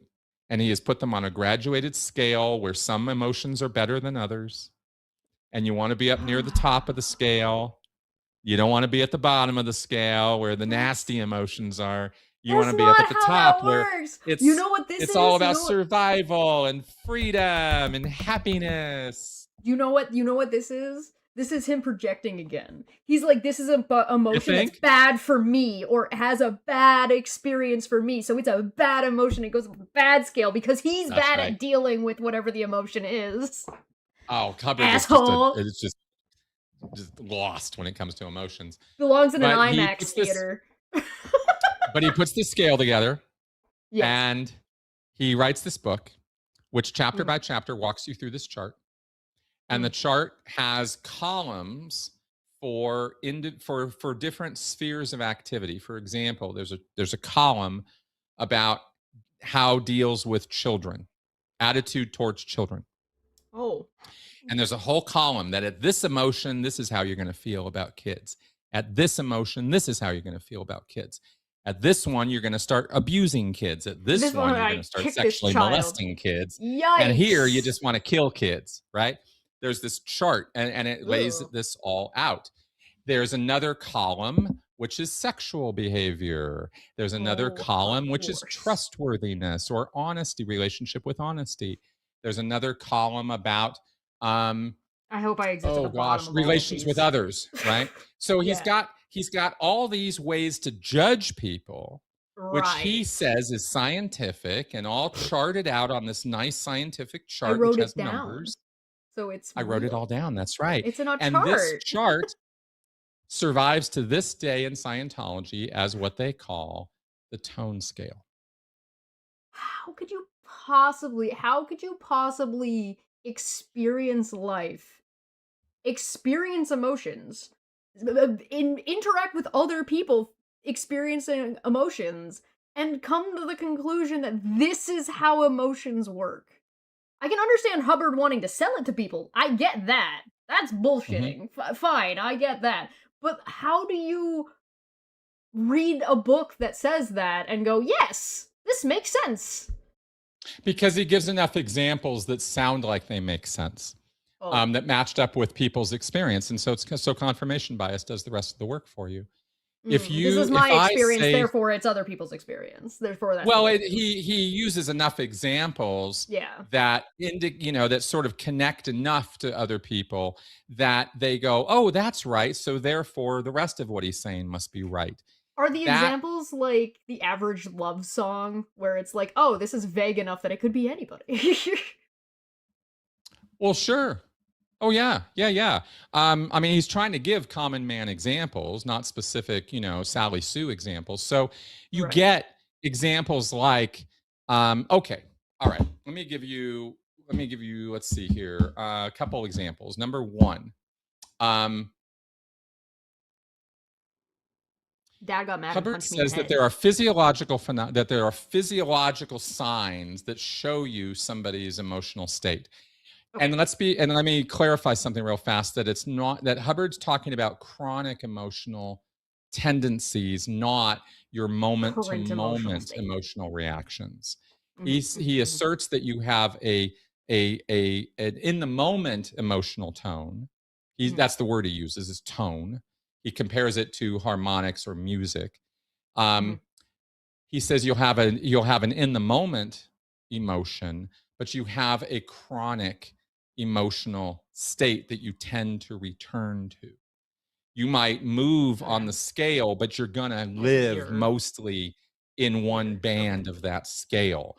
At the Mhm. bottom of the scale is body death at 0. You're dead. Oh.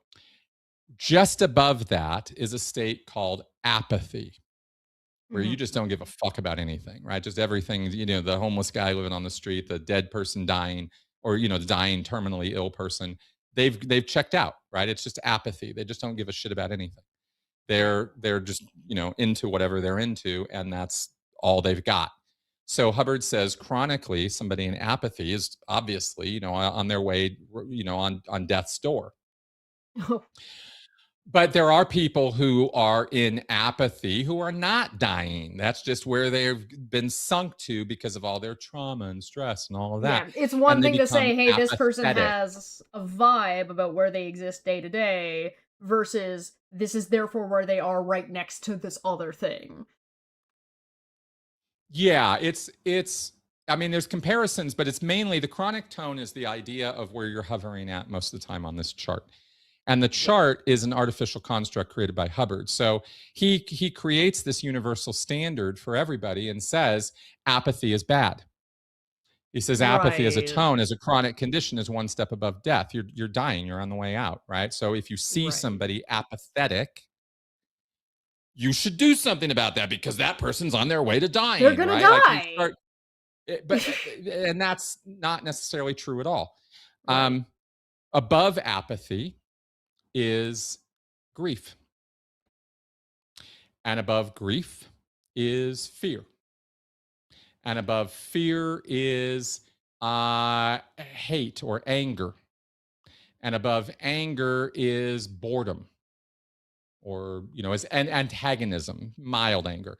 Then comes boredom, and above boredom is contentment, and above contentment is mild interest, and above mild interest is strong interest, and above that is enthusiasm, and above that is happiness. Like there's this scale of you are becoming a more socially acceptable bright bulb, where at the top of the scale you are a free being who is creating your life intuitively and geniusly because of the Now place you're you now you're a game occupy. master instead of a game player. Yeah, and Mm. the top of the scale is 40.0, which is labeled serenity of beingness. Ooh. And the figure, Ooh. the only symbol connected with that is an angel. Oh, of Like, course. Yeah, yeah. oh, right? You are I'm serene. enlightened. I am the Buddha. Yeah, you are checked out, man. You are so far above I don't know everything how that that's it's any just, different than being dead. That's yeah. What an Oh! insightful statement, Chesh. Wow! I figured it out, guys. Exactly. So you have this scale, but the problem with the scale is not that a scale exists, it's the judgment that comes with it. It's the Because if application, you, yeah. right? Because if you're antagonistic, you might you might very well have objective reasons, Good reasons, truly yeah. objective reality reasons to be pissed off. Yeah. But in Scientology, anger is what's classified as misemotion. There's Mm. numbers to each of these emotional states.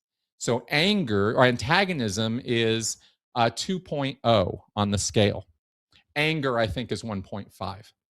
So if you're chronically angry or chronically antagonistic, that's where you kind of live. Hubbard says on this chart, you're going to be a danger to people around you. Kids shouldn't be around you. You're going to mistreat people, right? You're going to be this abusive person. Well, none of those things happen to be That's universally true, that's just him. but he puts it on the chart as though it is. Exactly. He's writing Right. out of his own bullshit.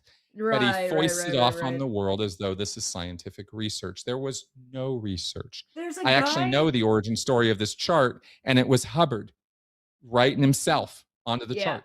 onto You the know? chart.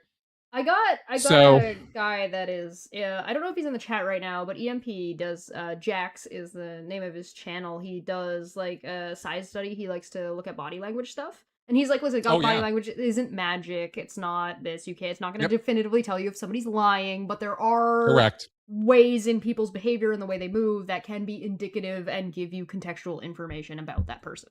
And so correct. he talks about that. Yep. And but he does make that line a delineative. He's gonna come on at some point and we're gonna talk about it. But Oh yeah, no, it's um very limited. I've done shows myself with a former pro gambler who has written books on that that's and done fantastic. body language analysis stuff. And he and I both laugh at these behavioral panel people who are just so full of themselves, right? About how Meghan Markle smiled, so that means this laundry list of nonsense that they Yeah, invent, yeah, right? yeah. Oh, I hate the body language guys. And So he said because it something is about such a limited tool, even for yeah, it is. professionals, even Yeah. for a professional gambler who knows all about it. He's like, look, this is useful like maybe 1% of the time in my decision making process of whether I'm going to stay or fold, right? So Yeah. those kind of things. I find body But language is getting back to the useful like basic conversation, but for like anything else, it's not really gonna help you. Go ahead. exactly. But people will over invest in it just like they over invest in this tone scale.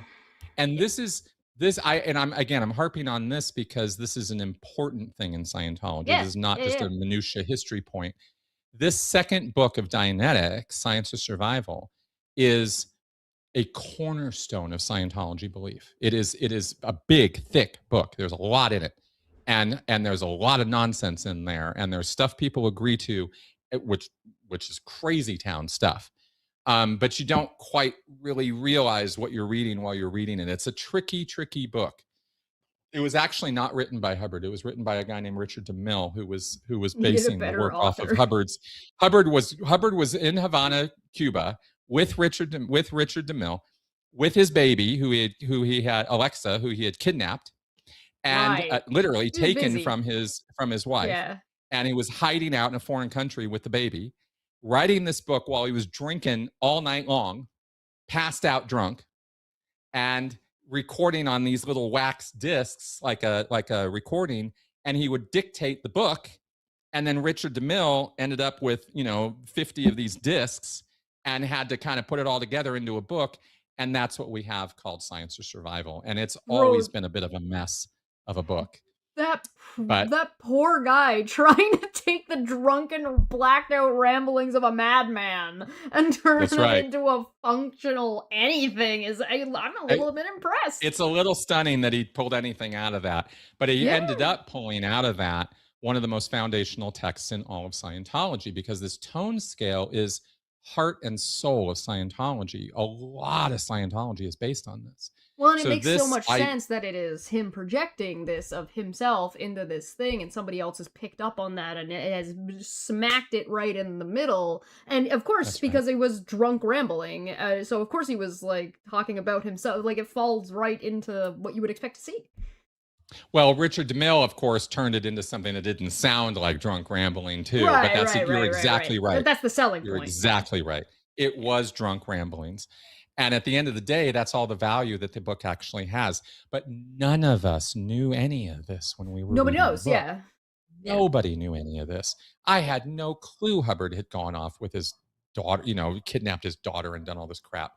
yeah. So I thought this was a scientific book of scientific discovery. And look at all the numbers on the scale that prove that, right? I mean, it's scientific. Well, and he's There's been going numbers. around doing all these experiments Yeah. and interviewing these I people who are mean, going through this process. Yeah, no, it makes sense. exactly. It's based on all this auditing research, right? Bullshit. Hubbard didn't do any research.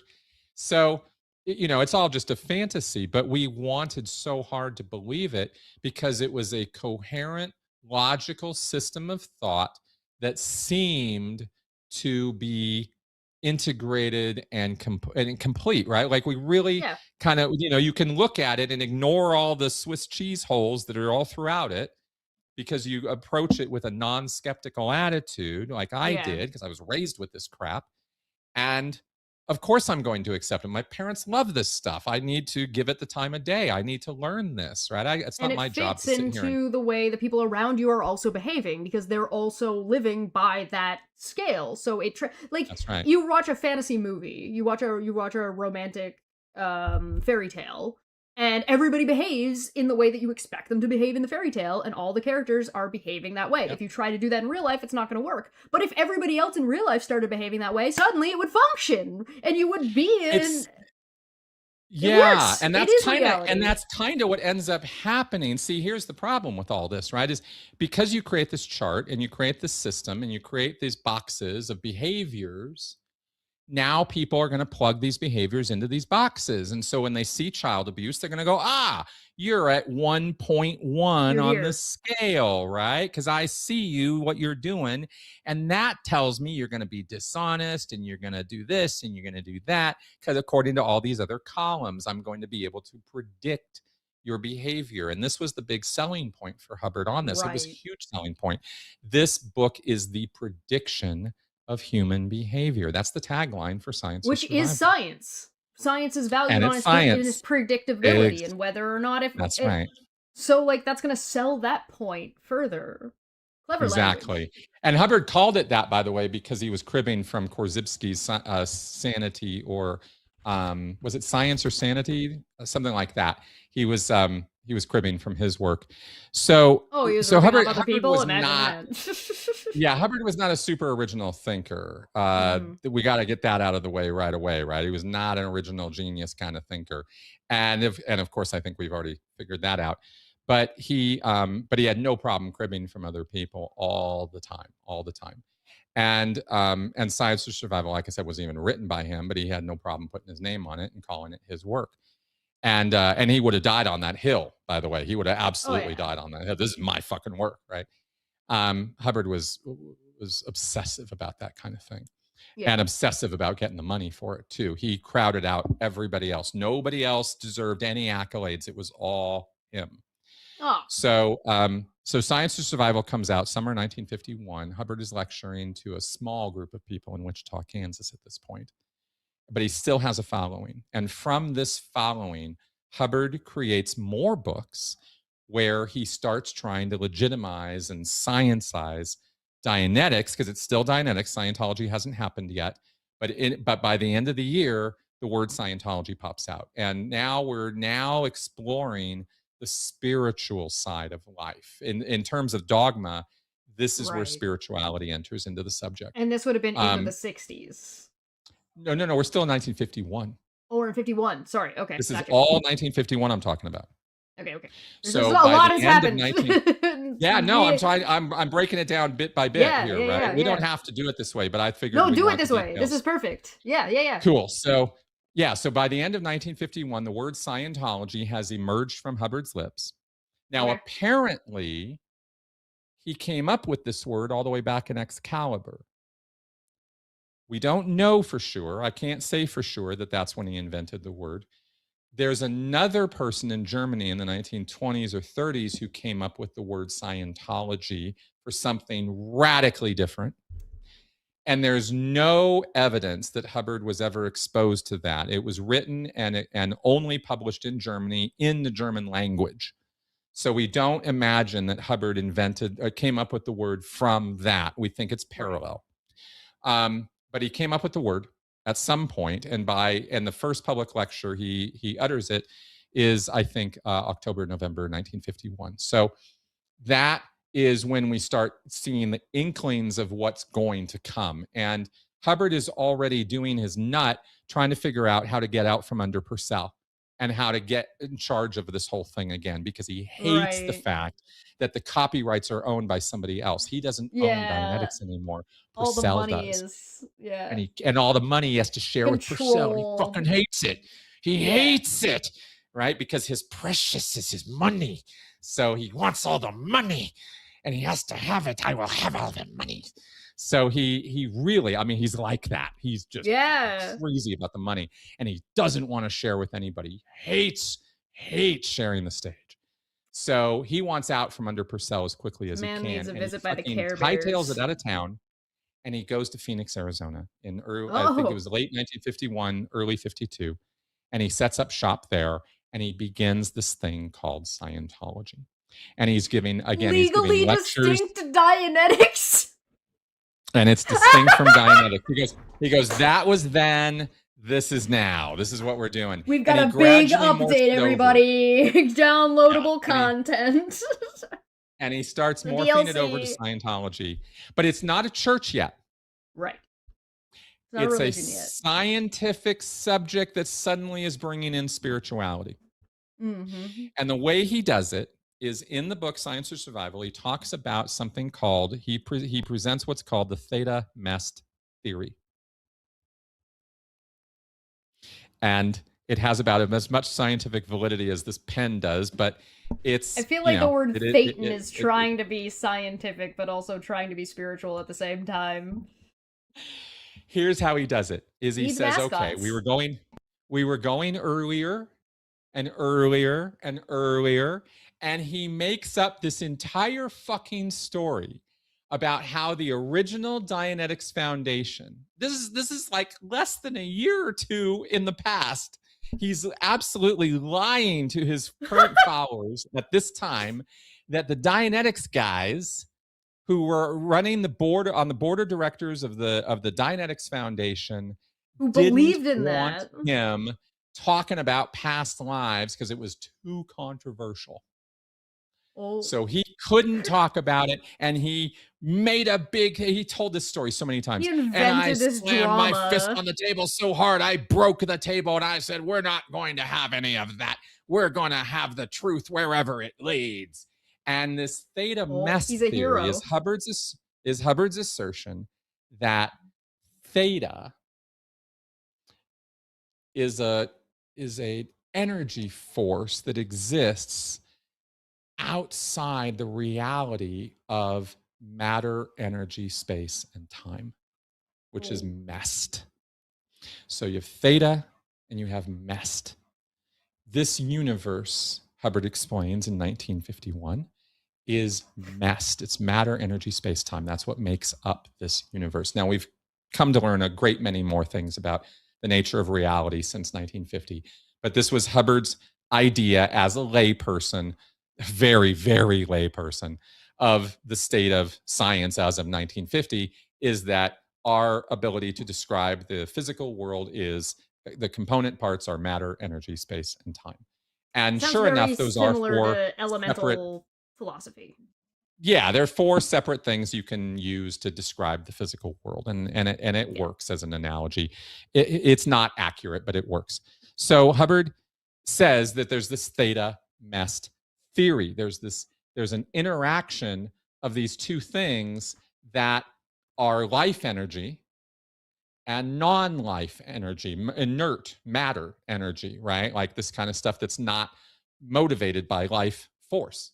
And then there's life force, this theta quantity. And he's hypothesizing this theta is what is injected into the matter, energy, space, time through like forms like our bodies, where it manifests its intention and its desires through the matter, energy, space, time that it's occupying.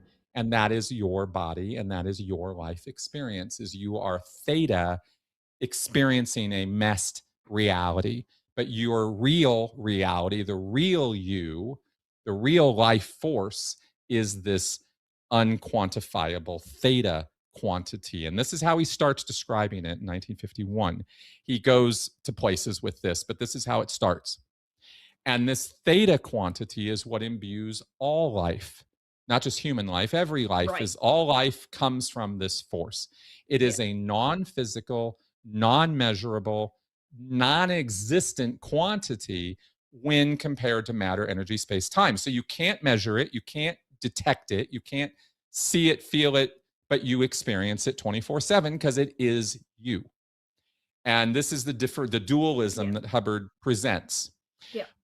Again, super fundamental belief to Scientology. This is not minutiae stuff. This is cornerstone belief for Scientology. So this is now So, combined with the Dianetics emotion chart, but it is now legally yep, distinct under Scientology and no longer called Dianetics. it's Quick, morphing over into this new subject of Scientology. That's right, which Hubbard presents as the science of certainty. He literally wrote an issue calling it that. He said Scientology, the science of certainty. Go fuck yourself. Uh-huh. And he called it knowing how to know. That's what the word means. Okay. Okay. So, Join us on Saturday for a philosophy show. Yeah. Kind of big claims, right? But yeah, this is right. That's Hubbard. bold. And later on, Hubbard actually says that Dianetics and Scientology specifically, is the one thing that is senior to life because it explains all of life. Which I find at this point to be a farcical statement. But when I was a Scientologist, I thought that was profound shit, right? I mean, yeah, So, I-14 and this is deep. At the same time, I thought it was. There's. I'm kind of grabbing some of this. If Hubbard was doing this now when the internet existed and there was like debate me bros, like you have like little flat earthers people who do their good work and like young earth creationist arguers like Dr. Dan and Dapper, would they be doing the same conversation like they have with Kent Hovind saying, okay, cool, what's a kind? You'd be like, okay, can you define what is life and what is not life? Mm-hmm. Okay. Hubbard would be down for that conversation. Hubbard would have had that conversation back then. Okay. Because he had to. He was justifying his existence, and this is how he was doing it, right? He was trying to tell people that this is like the big cornerstone truths that you need to know. Because he'd be like because out on the radio being like, hey, believe this thing. no, he did. He did do radio shows. But what he was trying to do was convince his followers that he had a line in on this special view of life itself. And it wasn't just about knowledge. improving. It wasn't just about getting rid of some trauma or improving your mind. Now we're actually dealing with the very makeup of Essence life itself. Of what you are, who you are, how you are. Yeah, he's moved a little bit out of the scientific realm and into the spiritual, philosophical space of metaphysics. Yeah, that's exactly where Hubbard was living. And he was not a metaphysicist. He wasn't able to have that conversation with that language. He wasn't a philosopher either. No, he wasn't. He was a half-rate philosopher at best. At his best day, he was half-rate. Oh, poor guy. But he had a way of putting words together, and he was a professional wordsmith, and we have to give him that because he was good at it. I'm gonna say Yeah. it. I'm gonna say it. He was good at it. Yeah, no, some of So this stuff is he really well worded, especially for the time period and who he was selling to and when he was selling it. It makes perfect yeah, of right. course. And this is how, and now we take this tone scale and we take this concept of theta, and it's all in the book Science or Survival. All of this is in there. And the theta mest theory is the idea that theta inhabits, comes into the physical universe, inhabits it, brings order to chaos from Mhm. chaos, but becomes interbulated, becomes chaotic itself in the process.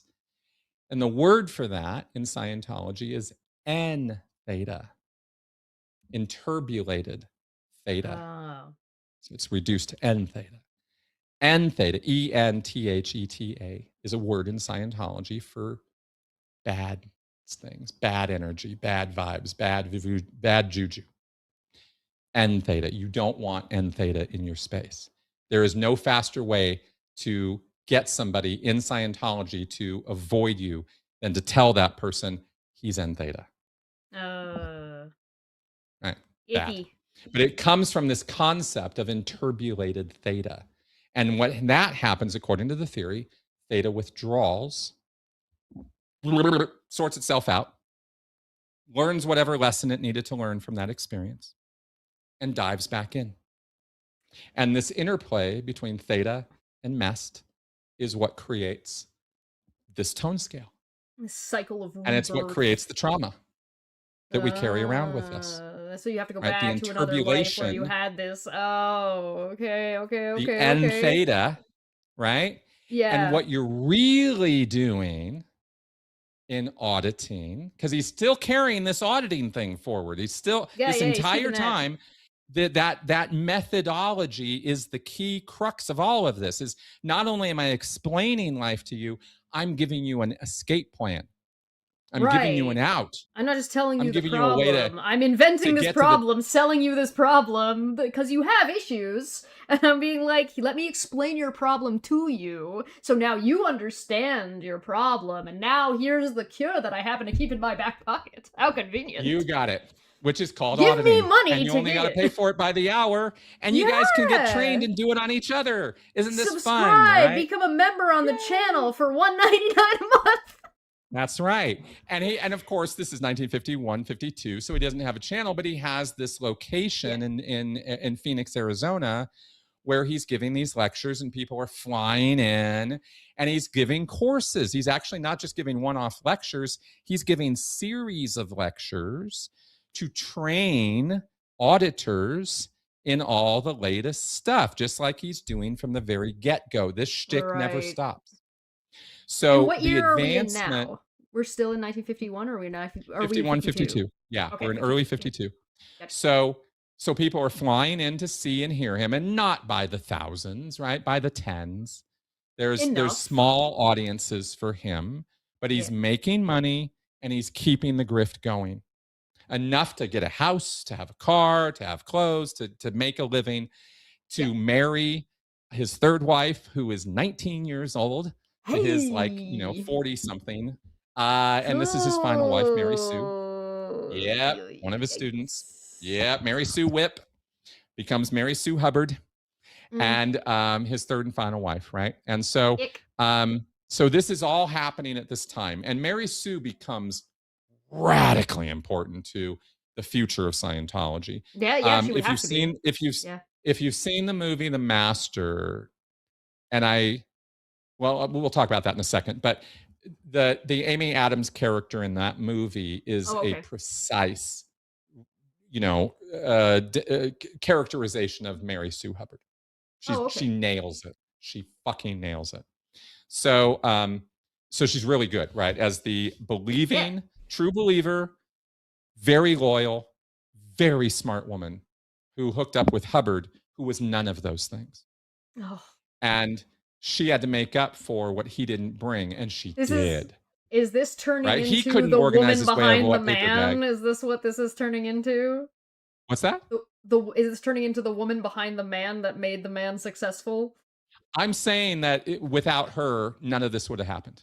Oh. I absolutely believe that to be true.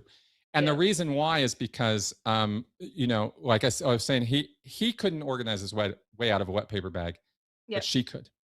She was And really in good. his mind, she's a woman, is beneath him, is in the marriage situation, is so much younger, so the power dynamic is so far in his favor at this point in time, especially as a student, that she can do all the work that the oil tycoon was doing without the conflicting being mad about having my money and having control because he would never perceive her as having that. Yes, he did not perceive her as a challenge. He perceived Right. her as a partner. Yep. And she was all the way until he threw her under the bus and she went to jail for him in the 80s. So, yeah, she was as hardcore as they come. And she really was a true believer. Despite every reason not to, she kept believing. And Evan said she so was, you in could say fact, she one did of the, 95% of the work. well, she did a lot of it. She did a lot Yeah. of it. None of it happens without Hubbard, but none of it happens Yeah. without her either. Okay. So, Bonnie and I Clyde. only emphasize that because most people don't. So that's why I want Mm, to stress her. I see her as pivotal, really, really important. Because it really was a point where Hubbard was at a make break point where he couldn't have been continuing to give lectures to about 10, 20 people at a time. And that would have been the extent of it.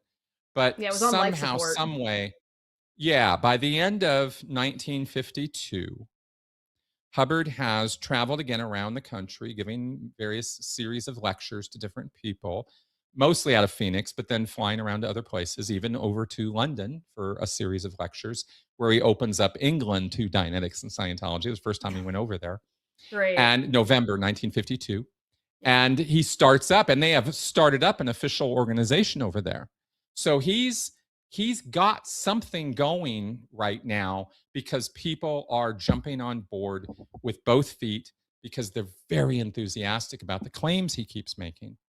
And Yeah. he's making pretty, outrageous claims. But And to he their needs eyes and somebody. mind, these were things they could achieve, right? Yeah. Yeah, yeah, Happiness, yeah. being outside of your body, starts coming into the vernacular, being exterior.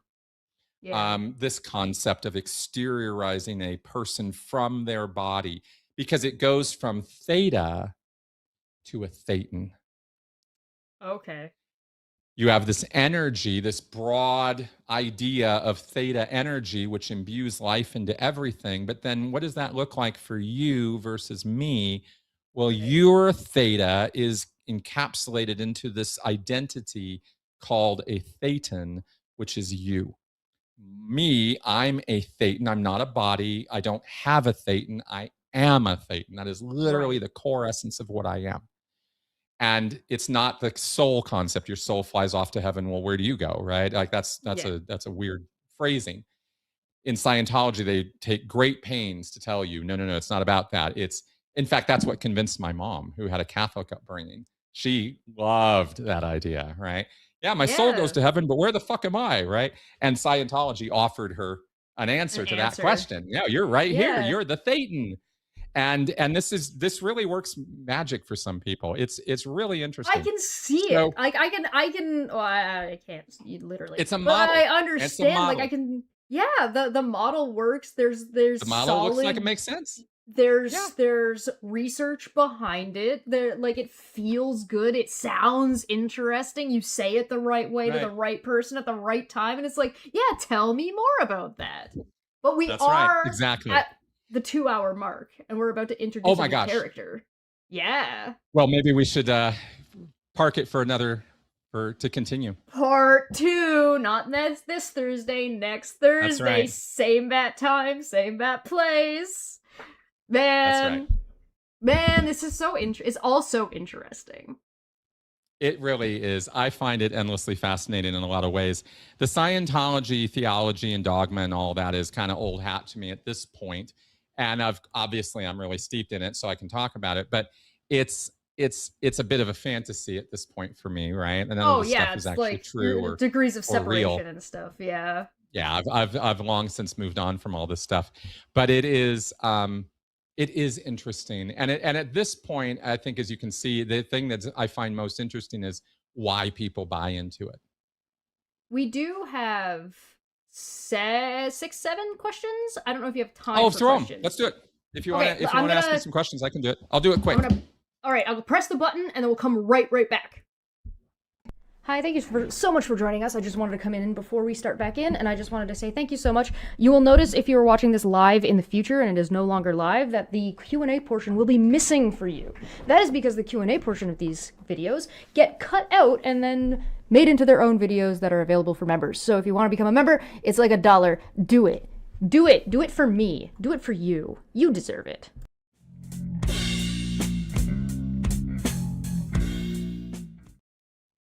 My favorite part about that is the flub at the beginning.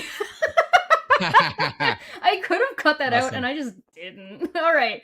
So I got a question. I'm going to do these in reverse order. So we're going to start off with the most recent question and work our way back. So, okay, Landon asked if Chris of today could have spoken to Chris or could have spoken to Hubbard, what would he say or ask? Yeah, people have asked me this before.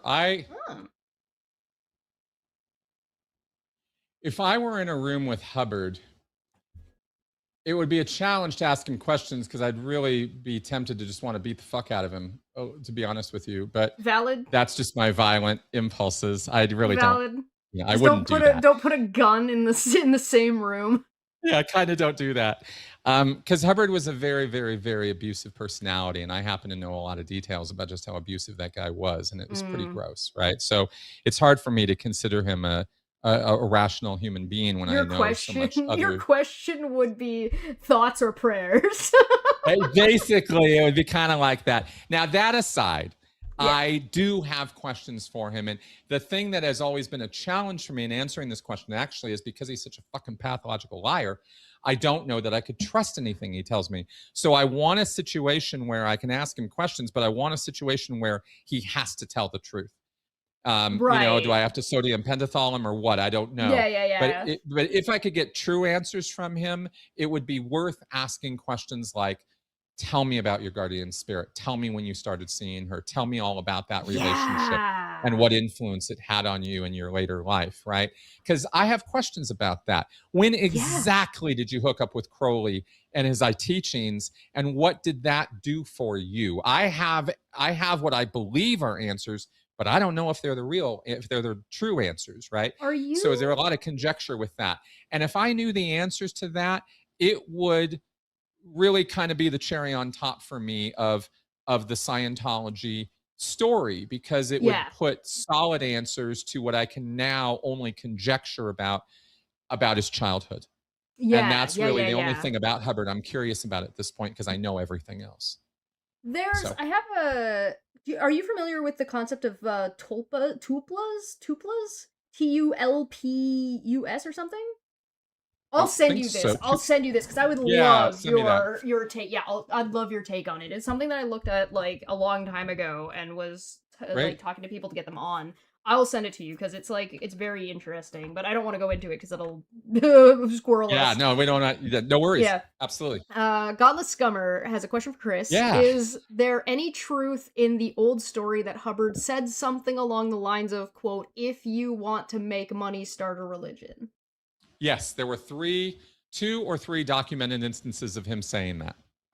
I think it's in the Wikipedia page on him, or it's in there somewhere. Well, but there are multiple that's the next instances. Question. Yeah, there are 2 or 3 instances of that. The next he did say it. I'm convinced he said it. I have no doubt he said it. I'm sure he believed it. The next question is also about the Wikipedia. How accurate is the Wikipedia article on Scientology? If there are significant factual problems with this Wikipedia article, what are the most significant problems? I'm not aware of any inaccuracies in the Wikipedia articles. Everyone I've looked at, and there are multiple pages on Scientology. There's Scientology in government, Scientology tax exemption, Scientology in children, as well as L. Ron Hubbard page and a page about Scientology itself. And there's individual pages, I believe, on most of their front groups. So there's a lot on Wikipedia about it. And I have yet to see too much on there that didn't get it right, because they booted Scientology away from editing those pages years ago, and they won't let them back in there. So Scientology can't fuck around with those pages. So yeah. Good job, Wikipedia. Dead Red Eye asks, how did Scientology manage to bullshit their way back into tax exemption status in Australia? And I think we might save that for later, because I think that's going to We be can talk down about the that. line. Yep. The Supreme All Court right. decision from Australia made a lot of sense when it was made. And 1969, I think it was. There's a story there, and it's an interesting one. All right. We will get But to that. But it basically came down to religious freedom and the Supreme Court acknowledging that if you want to believe in bullshit, there's nothing we can do to stop you. Right. They really said it out loud. The Supreme Court's writing about it was quite clear, and I thought refreshingly honest. Australia, man. It'll do that. Yeah. Right. The Athens, who's been a member for 2 months, 2 months, asked, worse or just the same as Kent Hovind, referring to Hubbard.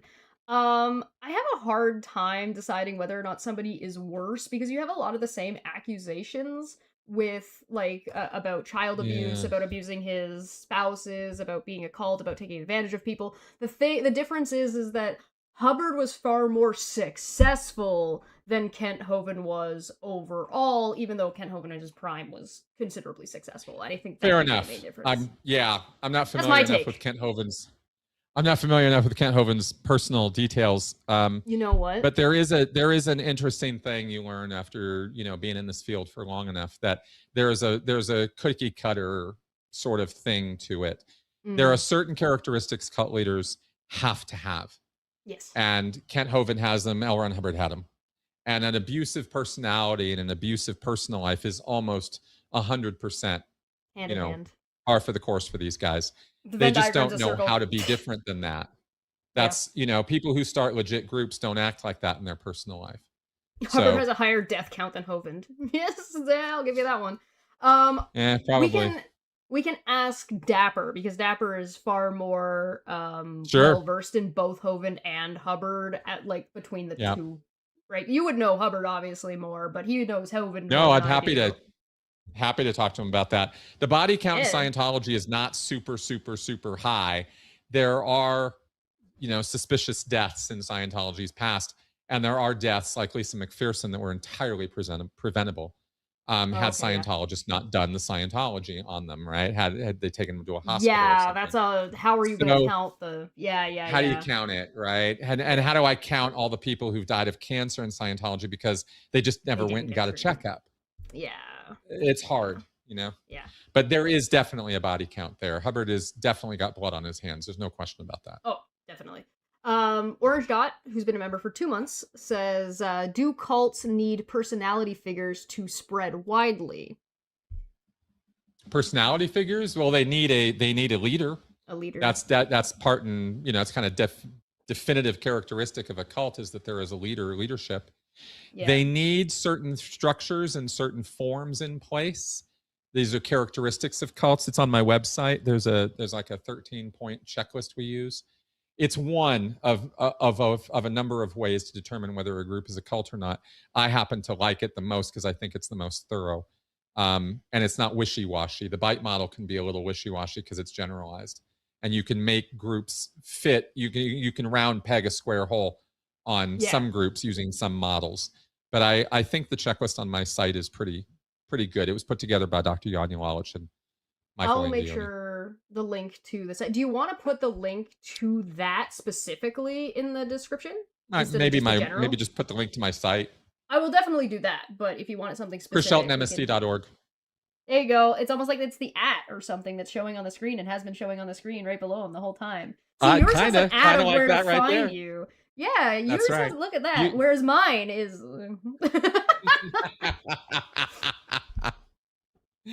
That's right. Some people were calling me a dictator in Hitler one time, and I changed it to the Fuhrer for like 3 months just to see if anybody would notice, and nobody noticed. I'm such an asshole. Oh boy. All right, last question. From Landon. Does Scientology treat ex-members like Chris who are speaking out in a way that is different from how they might treat a non-member? If so, how? Yeah. There's a thing called fair game. They go after their critics, non-members and members, former members alike. If you're critical of Scientology in a public forum in such a way that it's going to bring harm or disrepute to the church in some significant way, they're going to come after you. Now, I've caused them an awful lot of harm over the years, but it's been kind of quietly in a way, right? Like, because I It's have a been a small subtle channel. buildup over time. It's as been a opposed to subtle just thing, but I've explosive. accomplished way, way, way, way, way more off camera than I have on, working with people one-on-one, right? That's where the real work happens in this space. It's not on YouTube.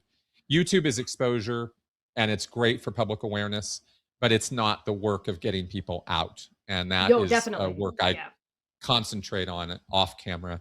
But have I been fair gamed? Yeah, of course I have. They've come after me.